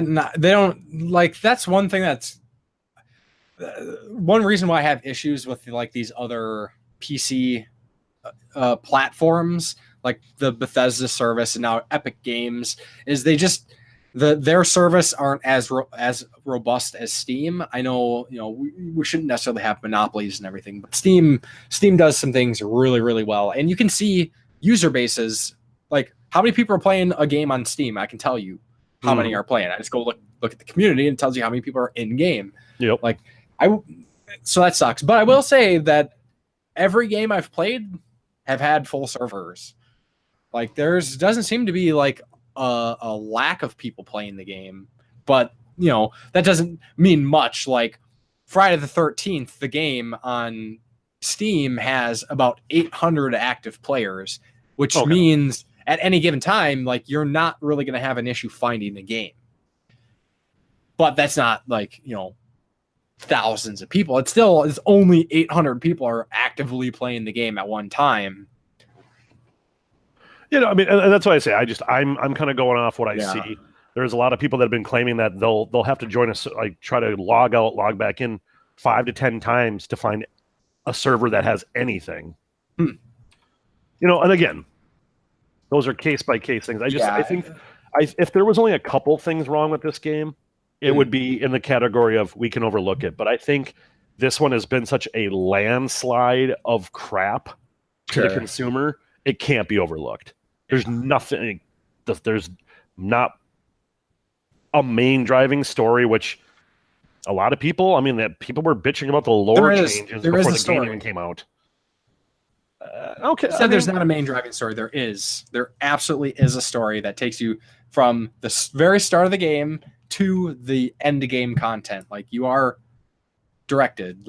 Well, there's a lot of people who would maybe disagree, or they might have not played enough or something. Well, no. I'm saying that there is there is an overarching story, but it's like it's not intuitive. It's not in depth like the last couple. Which it's the Bethesda games that are open world like that have never been about the main story, because there's never been a main story that, Fallout 3 was okay. Fallout 4, the main overarching story, literally those games are about exploration. It's literally like, ooh, what's that over there? And no one's ever been like, oh my god, this story blew my pants off, everybody. I will say the Order of Mysteries that I was just talking about, like that quest line was really cool. Like I enjoyed it. And then I just spent probably like the last chunk of hours doing this whole quest line, which is part of the story, like the progression of content, working for this robot that used to run around with the main raider gang when it was unified, and then eventually the Raiders broke up into different factions. So I've been running around like basically taking out these various remainders of these factions, because like there aren't humans. Like everybody's either at this point become ghouls, super mutants, or scorched. But kind of like digging through the remnants, like, you know, trying to find some of these pieces that you need to get to this next thing to like move you on. It's pretty cool. It's pretty cool shit. But I digress. Yeah, I'm sorry if people watching this. I know I'm apologizing to the audience. Like, sorry if you're just like, yeah, we get it, we understand. Because I mean, pretty much if you follow any gaming channel on YouTube, someone's bitching or at least talking about Fallout. So it's you come here and we're gonna ramble on for 2 hours. Like, we get it. Fuck Fallout. Like, all right, sorry. Yeah. Just but so I think we're good on Fallout. You know, there was the canvas bag thing. We mentioned that. I don't is what it is. Again, another log on the fire. Who cares? I did an unboxing video and I was like, hey, here's the bag. And I threw it to the side. Like, I didn't realize that it wasn't what was advertised because I didn't get it for the canvas bag. I got it for this helmet. Of course, I did sign up. It is shitty. I'm definitely not excusing this. Like, it's my fault. I was ignorant about the product that I purchased, but shame on Bethesda for trying to pull a fast one over on us and hoping people didn't notice. Like, that's, I mean, well, their response to it too hasn't been great. Like, we realize that, and we have no plans of doing anything about it. Like, that's what they said at first, and then they did that 500 atoms thing, which was like buy you a baseball cap, and then there was and then there was then now you got the lawyers coming out saying, oh, let's put together a class action lawsuit, and now all of a sudden it's just like, oh wait, hey, looks like we do have the money to buy you guys this proof of purchase, and we'll send you this canvas bags. Oh yeah, I think what really pissed me off about the canvas bag thing is that influencers got the proper bag. Fucking influencers. I love how only the in-gaming community will know what that is. Like, anybody else, I'd be like, what's an influencer? I don't get that. Influencer. It's basically somebody who's big, and most likely all the stuff they're talking about is because they've been sent it. Like, I don't want to say that. I'll say it. What it is? No. A lot of them do. A lot of people who review, like, look at the bigger channels. Even some people who are over like 10,000. Like, you kind of wonder, like, why is this channel always kind of reviewing like all these like weird games I've never heard of? It's because they're being sent keys and being asked to review these games and stuff. A lot of times they get sent free stuff. Like, even people who will give you their honest opinions, like Happy Console Gamer, like I trust in what he does. He seems, you know, he likes what he likes. He likes what he doesn't like. I've watched him long enough, right? See, but a lot of the stuff that he gets sent for free.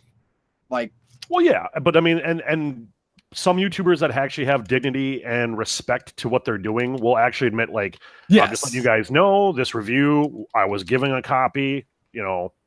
So true. Most of them do, and I'll give those people credit, because a lot of people are privy to doing that now. Because, but also on the flip coin, what for people that are still listening, if you haven't been falling asleep, also what for a lot of us in the gaming community that tend to hate people who blend in politics with gaming, especially gaming reviewers, like Kotaku and stuff like that. Influencers are people who have a political agenda, and they got the canvas bag. So it's like, hey, you reach the PC communities and the progressives that really, there's not enough trans people in games. There's not enough disabled midgets. Influencers are they tend to be the big people, like even people larger, more. I would say for these like influencers, like nobody I watched did Fallout unboxings for 76. Like most of the people that were doing like 76 unboxings were like your like million follower Twitch streamers and stuff like that. Like the people who I don't did PewDiePie do an unboxing? I don't know. Well, there you go. See? But it's those kind of people, not like our retro game folks that like, or in the circles that a lot of then the people listening, like the people we follow, like they gave them to people who have a big enough following that might garnish them some extra buys. Yeah. So that always frustrates me when somebody is treated special because, like, you know, whatever. it is what it is. So that was goofy. And then of course, then they had the support ticket glitch where the people who all of a sudden, like, everybody's support tickets showed up when you checked your support ticket. And that was a cluster. Like, so to really fine tune that out, you could open up your ticket and you could see people's where they lived, their addresses, the card they used to pay for the game. Like, not just, this guy at 1811 blah blah street. No, it's like, there's his Visa card. And what's happening is there's more stories coming out right now where people are talking about, through the leaks, they've been hacked, and like people are getting all their people are logging in their account, deleting all their characters, and leaving a character name to, like, you got fucked as their only character. See, I didn't look at what. Can't do anything about it. I heard. I didn't look at any specific information, but I can't imagine password. Like, they're not going to show passwords. Well, I mean, if you see someone's credit card, it's not that hard. Like I was telling you before, I think you were like, I have to look into this, or maybe it was my buddy Chris. I do. But well, I mean, no, like the people that were playing the beta said this is unencrypted. The connection from the server to the user is unencrypted, so anybody could just put a sniffer on there and find out your IP and everything and just hack you very easily. So again, like I say, if you look at it from this is just a fun game. This is a fucked game, man. Yeah. And they're not handling it well. They're not doing anything to keep the fans, and it's because they don't have to. But I'm going to stop there, otherwise I'll keep going. Because you know what? And viewers, I don't own the game. I am literally going by like what Church talks about and what people say on the internet. Mm. So, I mean, I don't even have a dog in this fight. I'm not like, fuck them, I bought it. Sure. No. I'm angry for the people who are angry. Yeah. Fair enough. So let's move on, and we'll kind of run through some just interesting news mentions that I wanted to throw out there. First one being recently, this is kind of just something I want to mention because of a couple of related things, but I kind of want to, like, rub my finger at Valve. Shame on you, Valve. So Half-Life 20th anniversary was last week. One of the we had Doom and Wolfenstein. Like, they changed the face of video games. They brought this new genre, the first-person shooter, and then Half-Life. Like, I don't know if some people downplay it and they're like, whatever. Half-Life, like, changed first-person shooters again. They're like, hey, we can put narratives in these games and make them not just about shooting everything in the face, like making these unique gameplay. Like, it was huge. Half-Life engine was massive, changed a lot of things. Significant game. Like, and Valve brought us Counter-Strike. Yes, and Valve, but Half-Life anniversary happens. Valve says nothing. No. Hey, our Half-Life game is 20 years old. Like, they completely ignored it. Like, nothing. Like, what? What the hell? Like, Square Enix is like, hey, Final Fantasy whatever is whatever anniversary. Cool. Yeah. And people are like, yeah, that's a fun game. I had fun.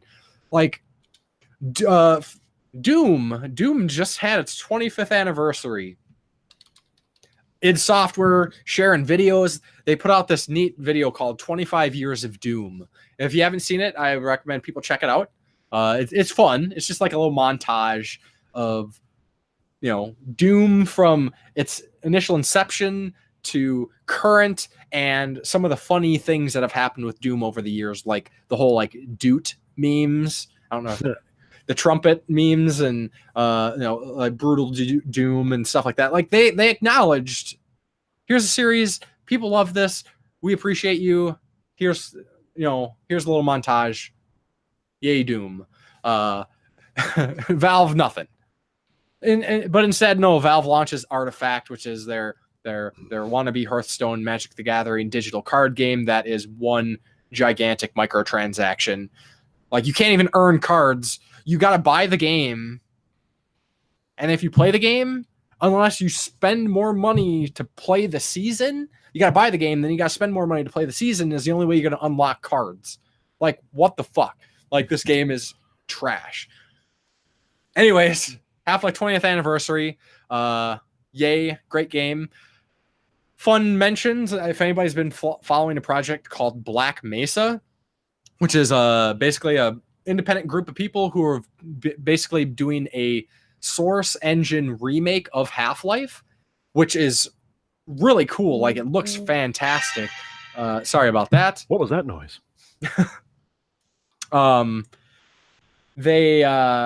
They just put out a trailer. So Black Mesa has been around for some years now. Like I said, independent project, so it takes time. It's been available on Steam. Everything except Zen. Zen's the alien world, alien dimension, kind of like the end segment to Half-Life. Okay. They've been working on that for some years now, and they just put out a trailer for Zen, which it sounds like they are planning on getting it out next year, and it looks awesome. So check that out if you haven't seen it. Then I also want to shout out, there is a YouTube channel. It's called No Clip. They actually did crowdfunding to fund their documentary series, and they put out a Half-Life documentary called Unforeseen Consequences, the Half-Life documentary. It's hour and 47 minutes long. Basically covers the history of Half-Life before it was even a thing to where it is now. Fantastic. Just the No Clip series in general, like they make awesome stuff. Do check it out. Okay.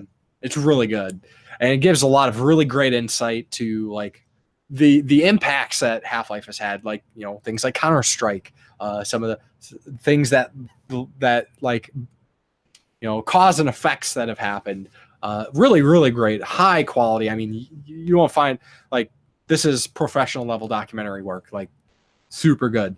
And then related to that, I want to shout out another YouTube channel that I love. It's called Gamers, but it's spelled GVMERS. So instead of A, it's a V. Mm-hmm. Another documentary series channel. Their documentaries range anywhere from like 15 minutes to like 40 minutes. Again, really high quality stuff. And they put out a documentary, their newest one, called The Rise and Fall of Dead Space, which is, again, they're one of my favorite channels. Great documentaries. Do check it out.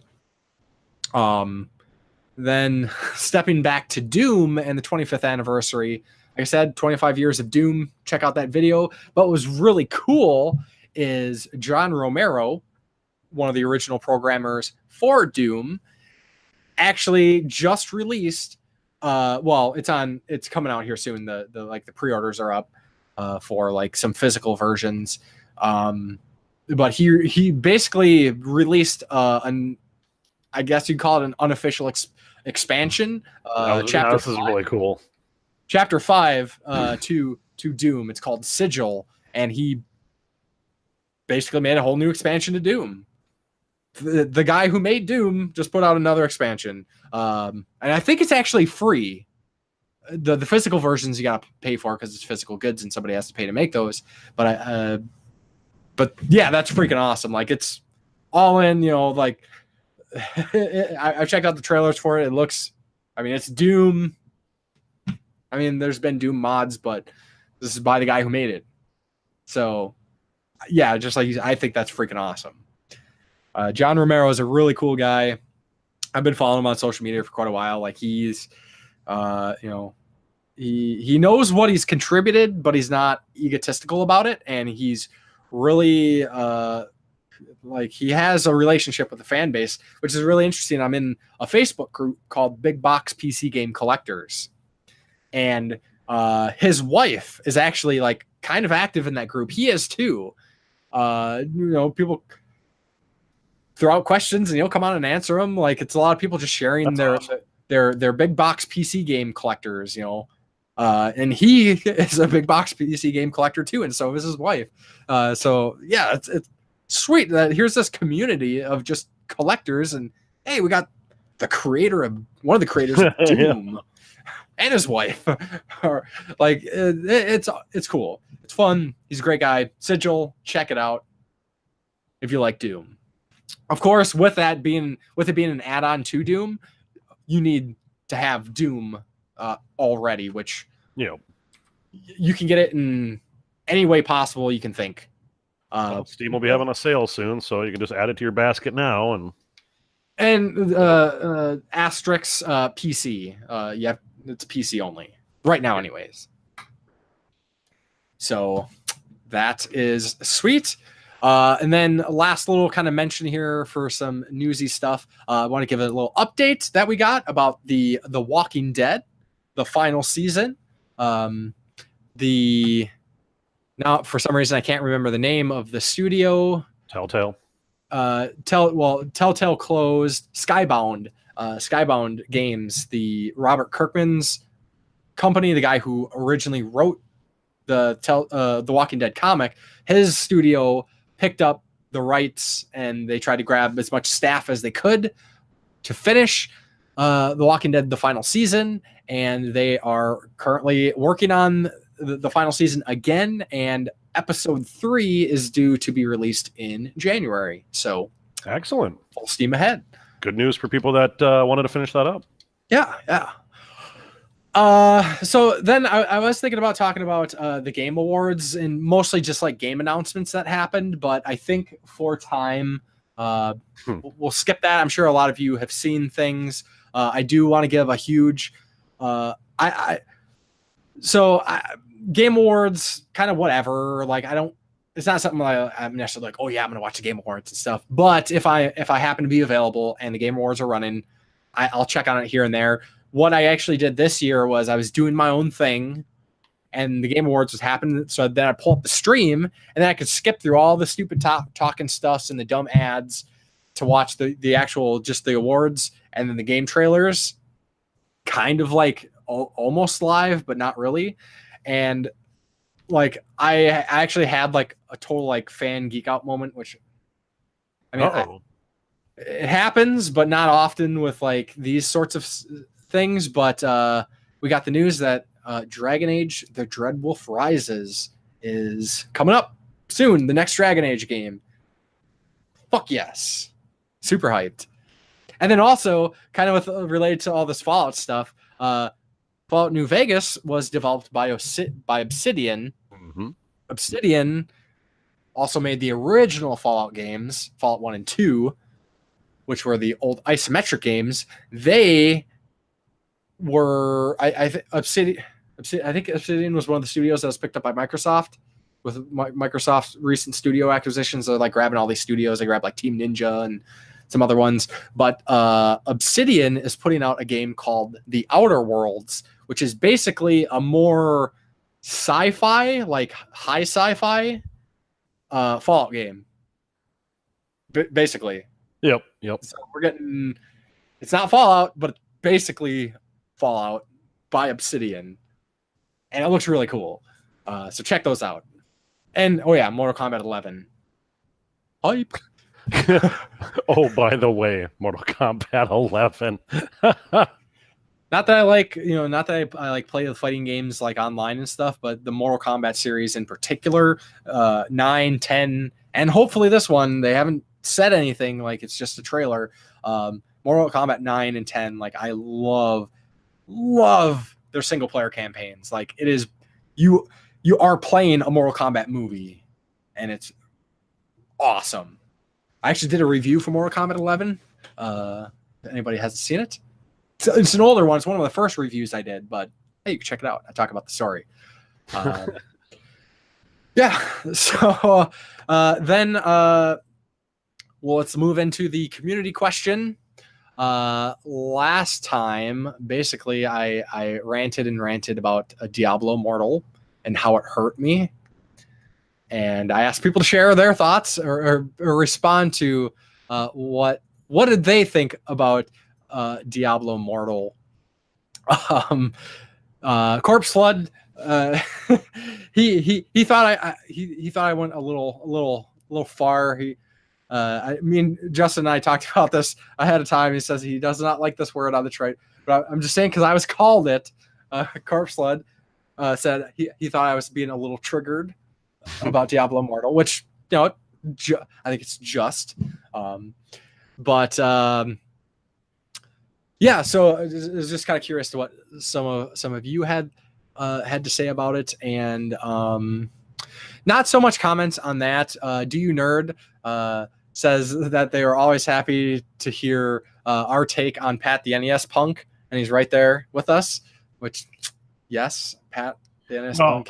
We should say my cut, because I was saying things you're like, I wasn't going to say all that. They're like, I'll say it. I don't care. It's true that. And sorry, I think that was really kind of it. Or Black Metal Gamer said he bets the haters on Blizzard fans are the Star Wars fans that hated The Last Jedi. LOL. Just like, sure, yeah, could be. I want to input one piece of my mind here to sure. Corpse Flood. You know, he's like, oh, you know, because we were talking about that obviously off the podcast. He's like, oh, you kind of said I sounded triggered. Well, that's the thing though, man. It's like when, you know, everybody has their one series that they just adore more than, I mean, you can say I'm a gamer, but if I was on, you know, what would you choose if you were on a deserted island? You know, you made it just sound like Blizzard, you know, Diablo was your jam. It holds a place in your heart. It's, you know, it's not just like, oh, it just came out last year. It's really cool and it's captured me. Like, no, this is games. This is a series you've been playing for what? When did the first Diablo come out? 97, 96, 97. So you've been playing this series for 20 fucking years. Yeah. Well, that's what I said. It does this, and that's why it's like, well, you sound triggered. Well, I think part of it was that, like, I was trying to explain the dedication of Blizzard fans, and I might have said things like there aren't other fandoms like the Blizzard fandom. Basically, like I wasn't trying to downplay other fandoms, like saying people aren't diehards just because like they don't have a convention or something. Because I mean, like Zelda fans, like I mean, there's some diehard Zelda fans, fucking tattoos and the rooms dedicated to it and stuff. So I was trying to paint a picture of dedication, and I might have kind of like thrown groups under the bus, but it wasn't like I wasn't trying to like say, oh, nobody else loves their game as much as Blizzard fans or I love Diablo, which wasn't true. Like I said, I got a little ranty, I got a little emotional, you know, a little bit of feels over reels in that discussion, but you know, that's what Diablo means to me. And there is kind of a meme going around right now that are like, oh, because of Fallout 76, everybody forgot about Diablo Immortal. And every time I see that posted, I'm like never forget, never forgive. Kind of. I haven't forgotten. I look at it this way though: when you have a series that you're loyal to and you're diehard, you don't give a crap about the other camps. Like I don't care about the hardcore Zelda fans. I don't care about the hardcore Dragon Quest fans. Diablo was my thing. They fucked with it, and I'm pissed. Sure. You other fans don't know shit because here's the reality of it. Oh, there's a lot of Zelda diehard fans. When have they experienced their brand or Nintendo betraying them in such a way? It was like, oh, so I've been a loyal customer and a huge supporter of your games for all these years, and you decided to take a piss on me today. Thanks. That doesn't happen to Zelda. You don't have a phone? Yeah, exactly. Let's insult the customer base too. We're being edgy. Yeah. No, you don't get to be edgy when you're trying to sell your product. Yeah, it'll be interesting to see what happens. I wonder if there's going to be a response. There hasn't been a response from Blizzard yet about it. They'd be stupid to. I think right now there's that. And their response, they already gave it. What? Yeah. You guys don't own phones? You were right. That was their response. There was no sorry they said that. Sorry we insulted. Like, fuck you then, dude. Oh, that's why. Here. I'd look at that guy right now if I could talk to him and be like, I don't even know who he was. But I'd be like, oh, how's having 25% of your developers jumping ship and leaving? How's that working for you? Do you have a phone? I hope you have a resume. Yeah. You're looking for a job soon. Yeah. So that was it. So I do kind of. I partially want to apologize. So there is another podcast. I encourage everybody to check it out. It's a podcast called the Game Deflators. They also have they're on YouTube. They're on Facebook. Great podcast. A little bit more concise. It tends to be like 45 minutes to an hour. Kind of similar to what we do. They talk about what they've been playing. Are you saying they have better time management than we do? A little bit. But kind of talk about some of the similar things, like the games they're playing, the games they're looking forward to, and then the end of like the tail end of all their episodes, they talk about a specific retro game and if the game warrants its current asking price, like is it inflated or deflated kind of stuff. And typically they lean to these retro games are overpriced, but it's an interesting discussion. John and Ryan, they're enjoyable guys. I'm newer to their podcast. I actually didn't know they had a podcast for quite a while. So it's been like they're on their like a new season. And they post some pretty great stuff on Facebook as well, some funny memes and some interesting thoughts. So check them out. But on their last episode, they threw out the question mainly is more focused towards me, but you as well. And then they also tagged PK of PK versus the World. And they were talking about the title that got them hooked on gaming. And they said, hey, we'd love to hear your, what title got you hooked on gaming. So what I want to do is, because I rambled and ranted about Fallout 76 for way longer, and most people are probably tuned out at this point, I'm going to make this the community question for next week. So we will answer this question next week. Damn it. And then we can also pull in another. So usually we don't necessarily plan stuff ahead for the podcast, but next episode we are going to have a reoccurring guest for the end of the year, kind of end of the year discussion. So we can get him involved on that too. And then everybody listening, hopefully they can make it through and not be like, okay, I'm so done hearing about Fallout bullshit. So I want to give the Game Deflators a better opportunity to hear our answer, and maybe some people will stop by and check them out, because who knows who's still listening at this point. Don't worry, there'll be absolutely, unless like somehow Bethesda launches real nukes from their facility, then we might talk about Fallout 76. But we promise there'll be. We're like the fat-free version of the next next podcast, 25% less Fallout 76 banter. Yes, absolutely. So yes, so I'm gonna throw that out to the community as well. What is the title or titles that got you hooked on gaming? Yeah, I think it's fun. It's always interesting to see where people started. Especially when we start mixing like different age groups, like some of us, we'll see what everybody says. So I almost wish I could talk to those guys and just be like, was it the game that like solidified that I need more, or was it just like kind of like your first game? Well, what I would say is, if you go and listen to their last episode of their podcast, you can see exactly what they were talking about. Well, maybe because they shared what the title was that got them hooked on gaming. I mean, like, there's games that I found fun when I first started gaming, but then there's games that were like, nope, I need more. I'll save it.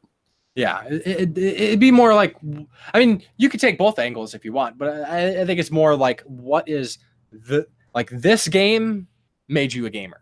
Mm-hmm. Like, if it wasn't for that game, and for a lot of us, it might be the very first game we played. Or maybe like it was like we're just we're playing stuff. Oh, and we got our first console and we got this game, and bam, that's the rest is history or something. Yeah. So then, moving on real quick, just want to quickly kind of run through new game releases for, I guess, the month of December, because we're a little behind here. So I just want to give a shout out to a few game releases. There is a pretty interesting turn-based strategy game, kind of like, I think, XCOM a little bit, kind of like that isometric. It's a game called Mutant Year Zero: Road to Eden. Was released on all platform, Windows, PS4, and Xbox. Looked pretty interesting. I'd be curious to know if anybody has looked into that. I've been meaning to send that to one of my friends because I think he would be pretty interested in it. Then we got, I don't really understand the Persona dancing games, but Persona 3, 4, and 5 all got a dancing version of their game released. Do you know much about those? Nope. Okay. I personally, I don't care. The dancing games. I'll play the regular games someday, but I could care less about the dancing crossover stuff. Exactly, yeah. What else? There was a Toki remake. If anybody remembers the retro game Toki, the monkey. Yeah. There's a new version, reboot, remaster, whatever you want to call it. It's on the Switch though, so unfortunately, I'm gonna miss out. But for you people who have the Switch, check it out. New Katamari Damacy game. Remasters, I should say. Katamari Damacy remaster. The Last Remnant got a remaster. There's another, the Sega Genesis Classic Collection got on the Switch. Of course, you got Smash Brothers Ultimate, which I don't care. Who gives a crap? I know people listening, some of our listeners definitely are big fans, but hey. You know what?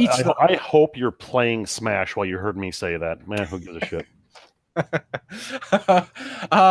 One game that I do want to say, check it out. If you have not seen it, I will probably be buying this game tonight or tomorrow digitally because it's not available physically, and I'm super hyped on this game, and I have been for a while. It's called Gris, Gris. It is a indie platformer that they have a real world artist, like an actual artist. They got involved with this project to come up with the design, and this game looks beautiful. I don't know much else about that. I saw it and I'm like, I'm sold. Check it out. Gris. And then I think for the rest of the month, there's not a whole lot coming out. Looks like we got the Borderlands 2 VR. Dragon Quest Builders 2. Is that coming out here? No, that's not. That's on this list. I don't think that's being released here. I think that's a while still. I don't know why this is on this list. Because I do not have it pre-ordered in my Amazon cart yet. So yes. So yeah, so that is December. Mostly, there's a few releases.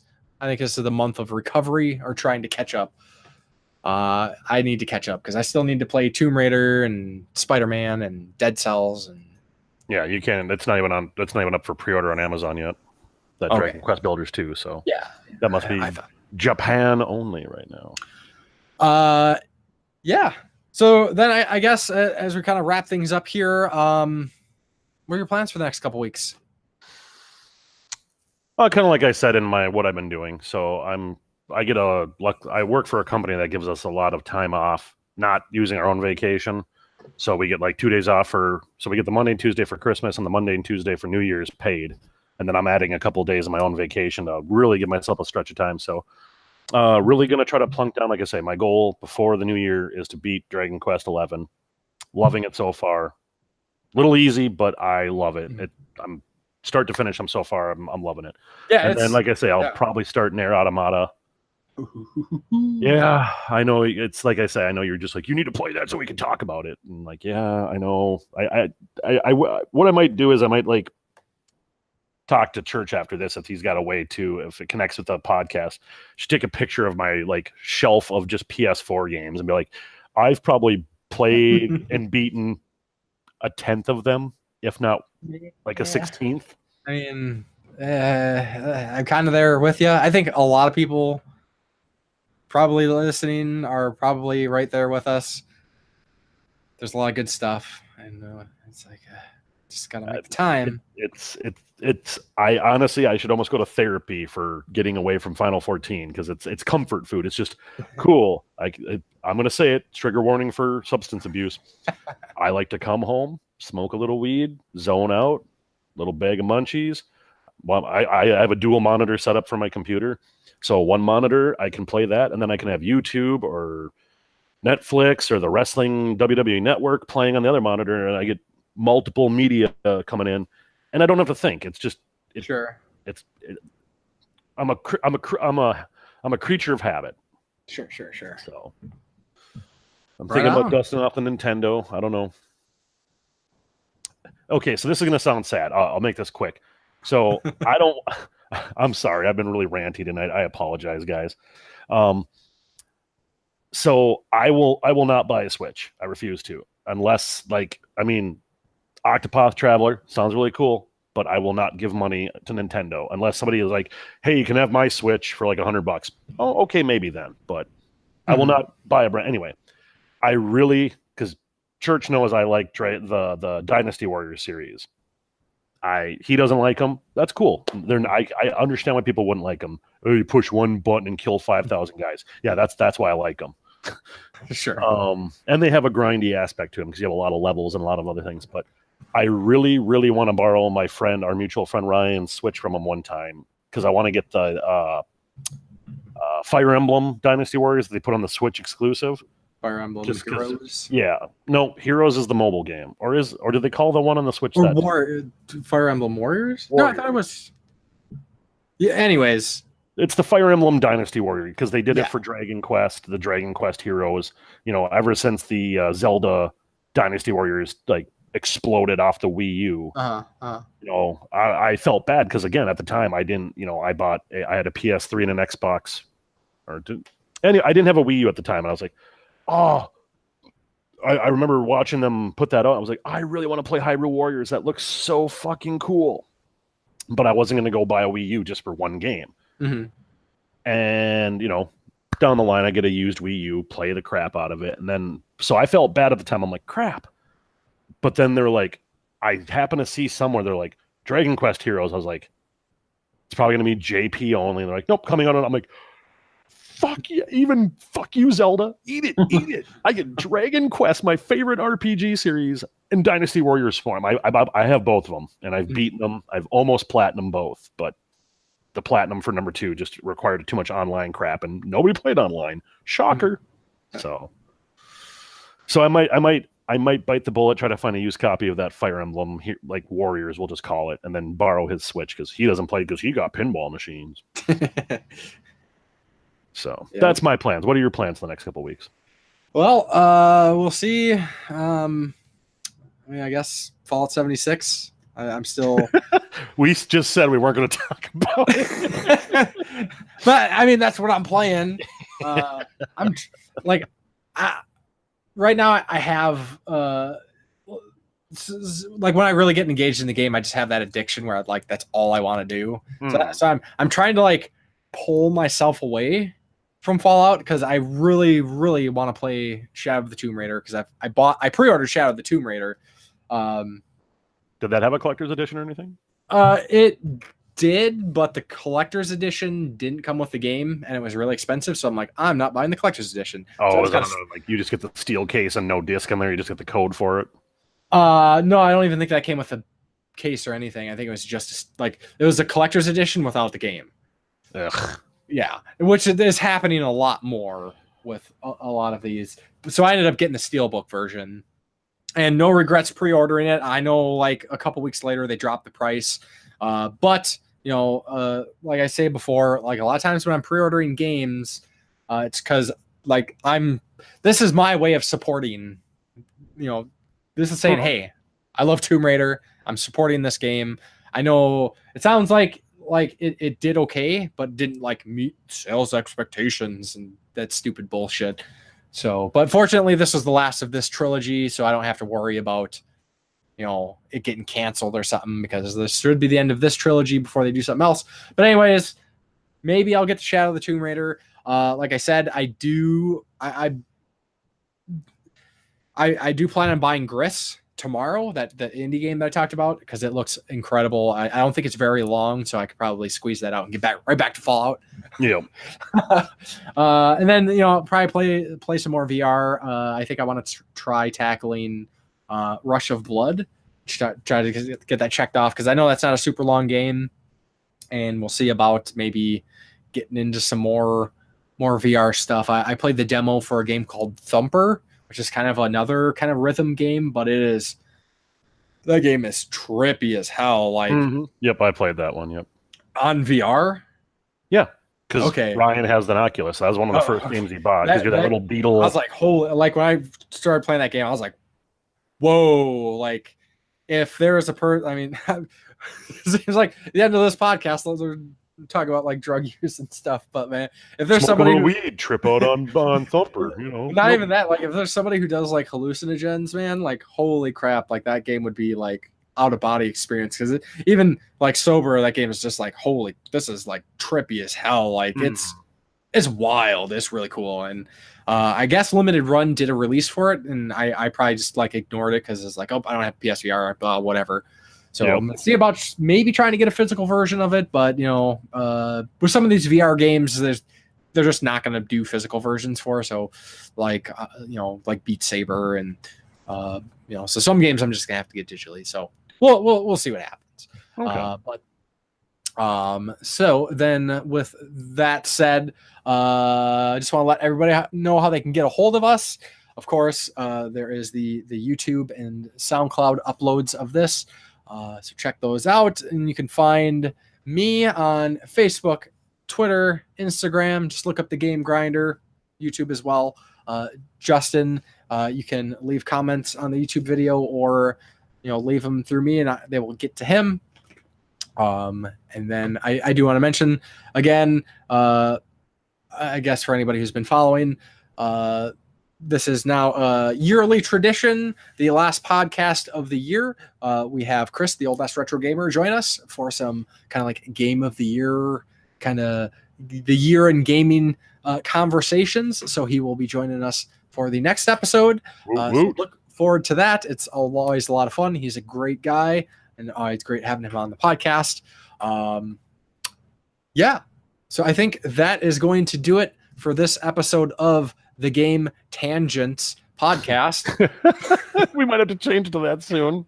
That's it. I would consider that. I'm gonna have to think about that one actually.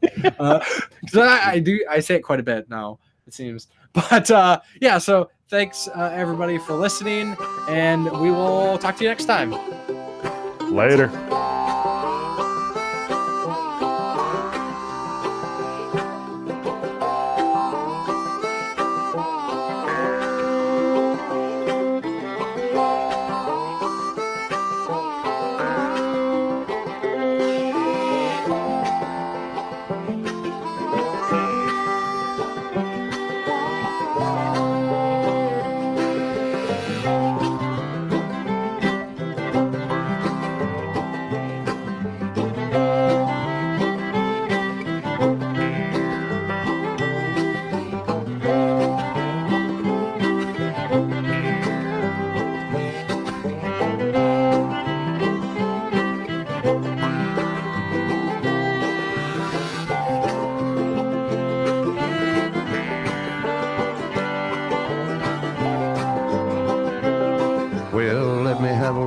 A saw and a board and I'll cut it.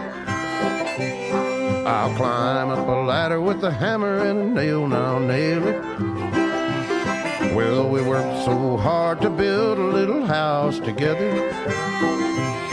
In the snow or the rain or the ice cold wind, whenever. No matter what the weather, we're together.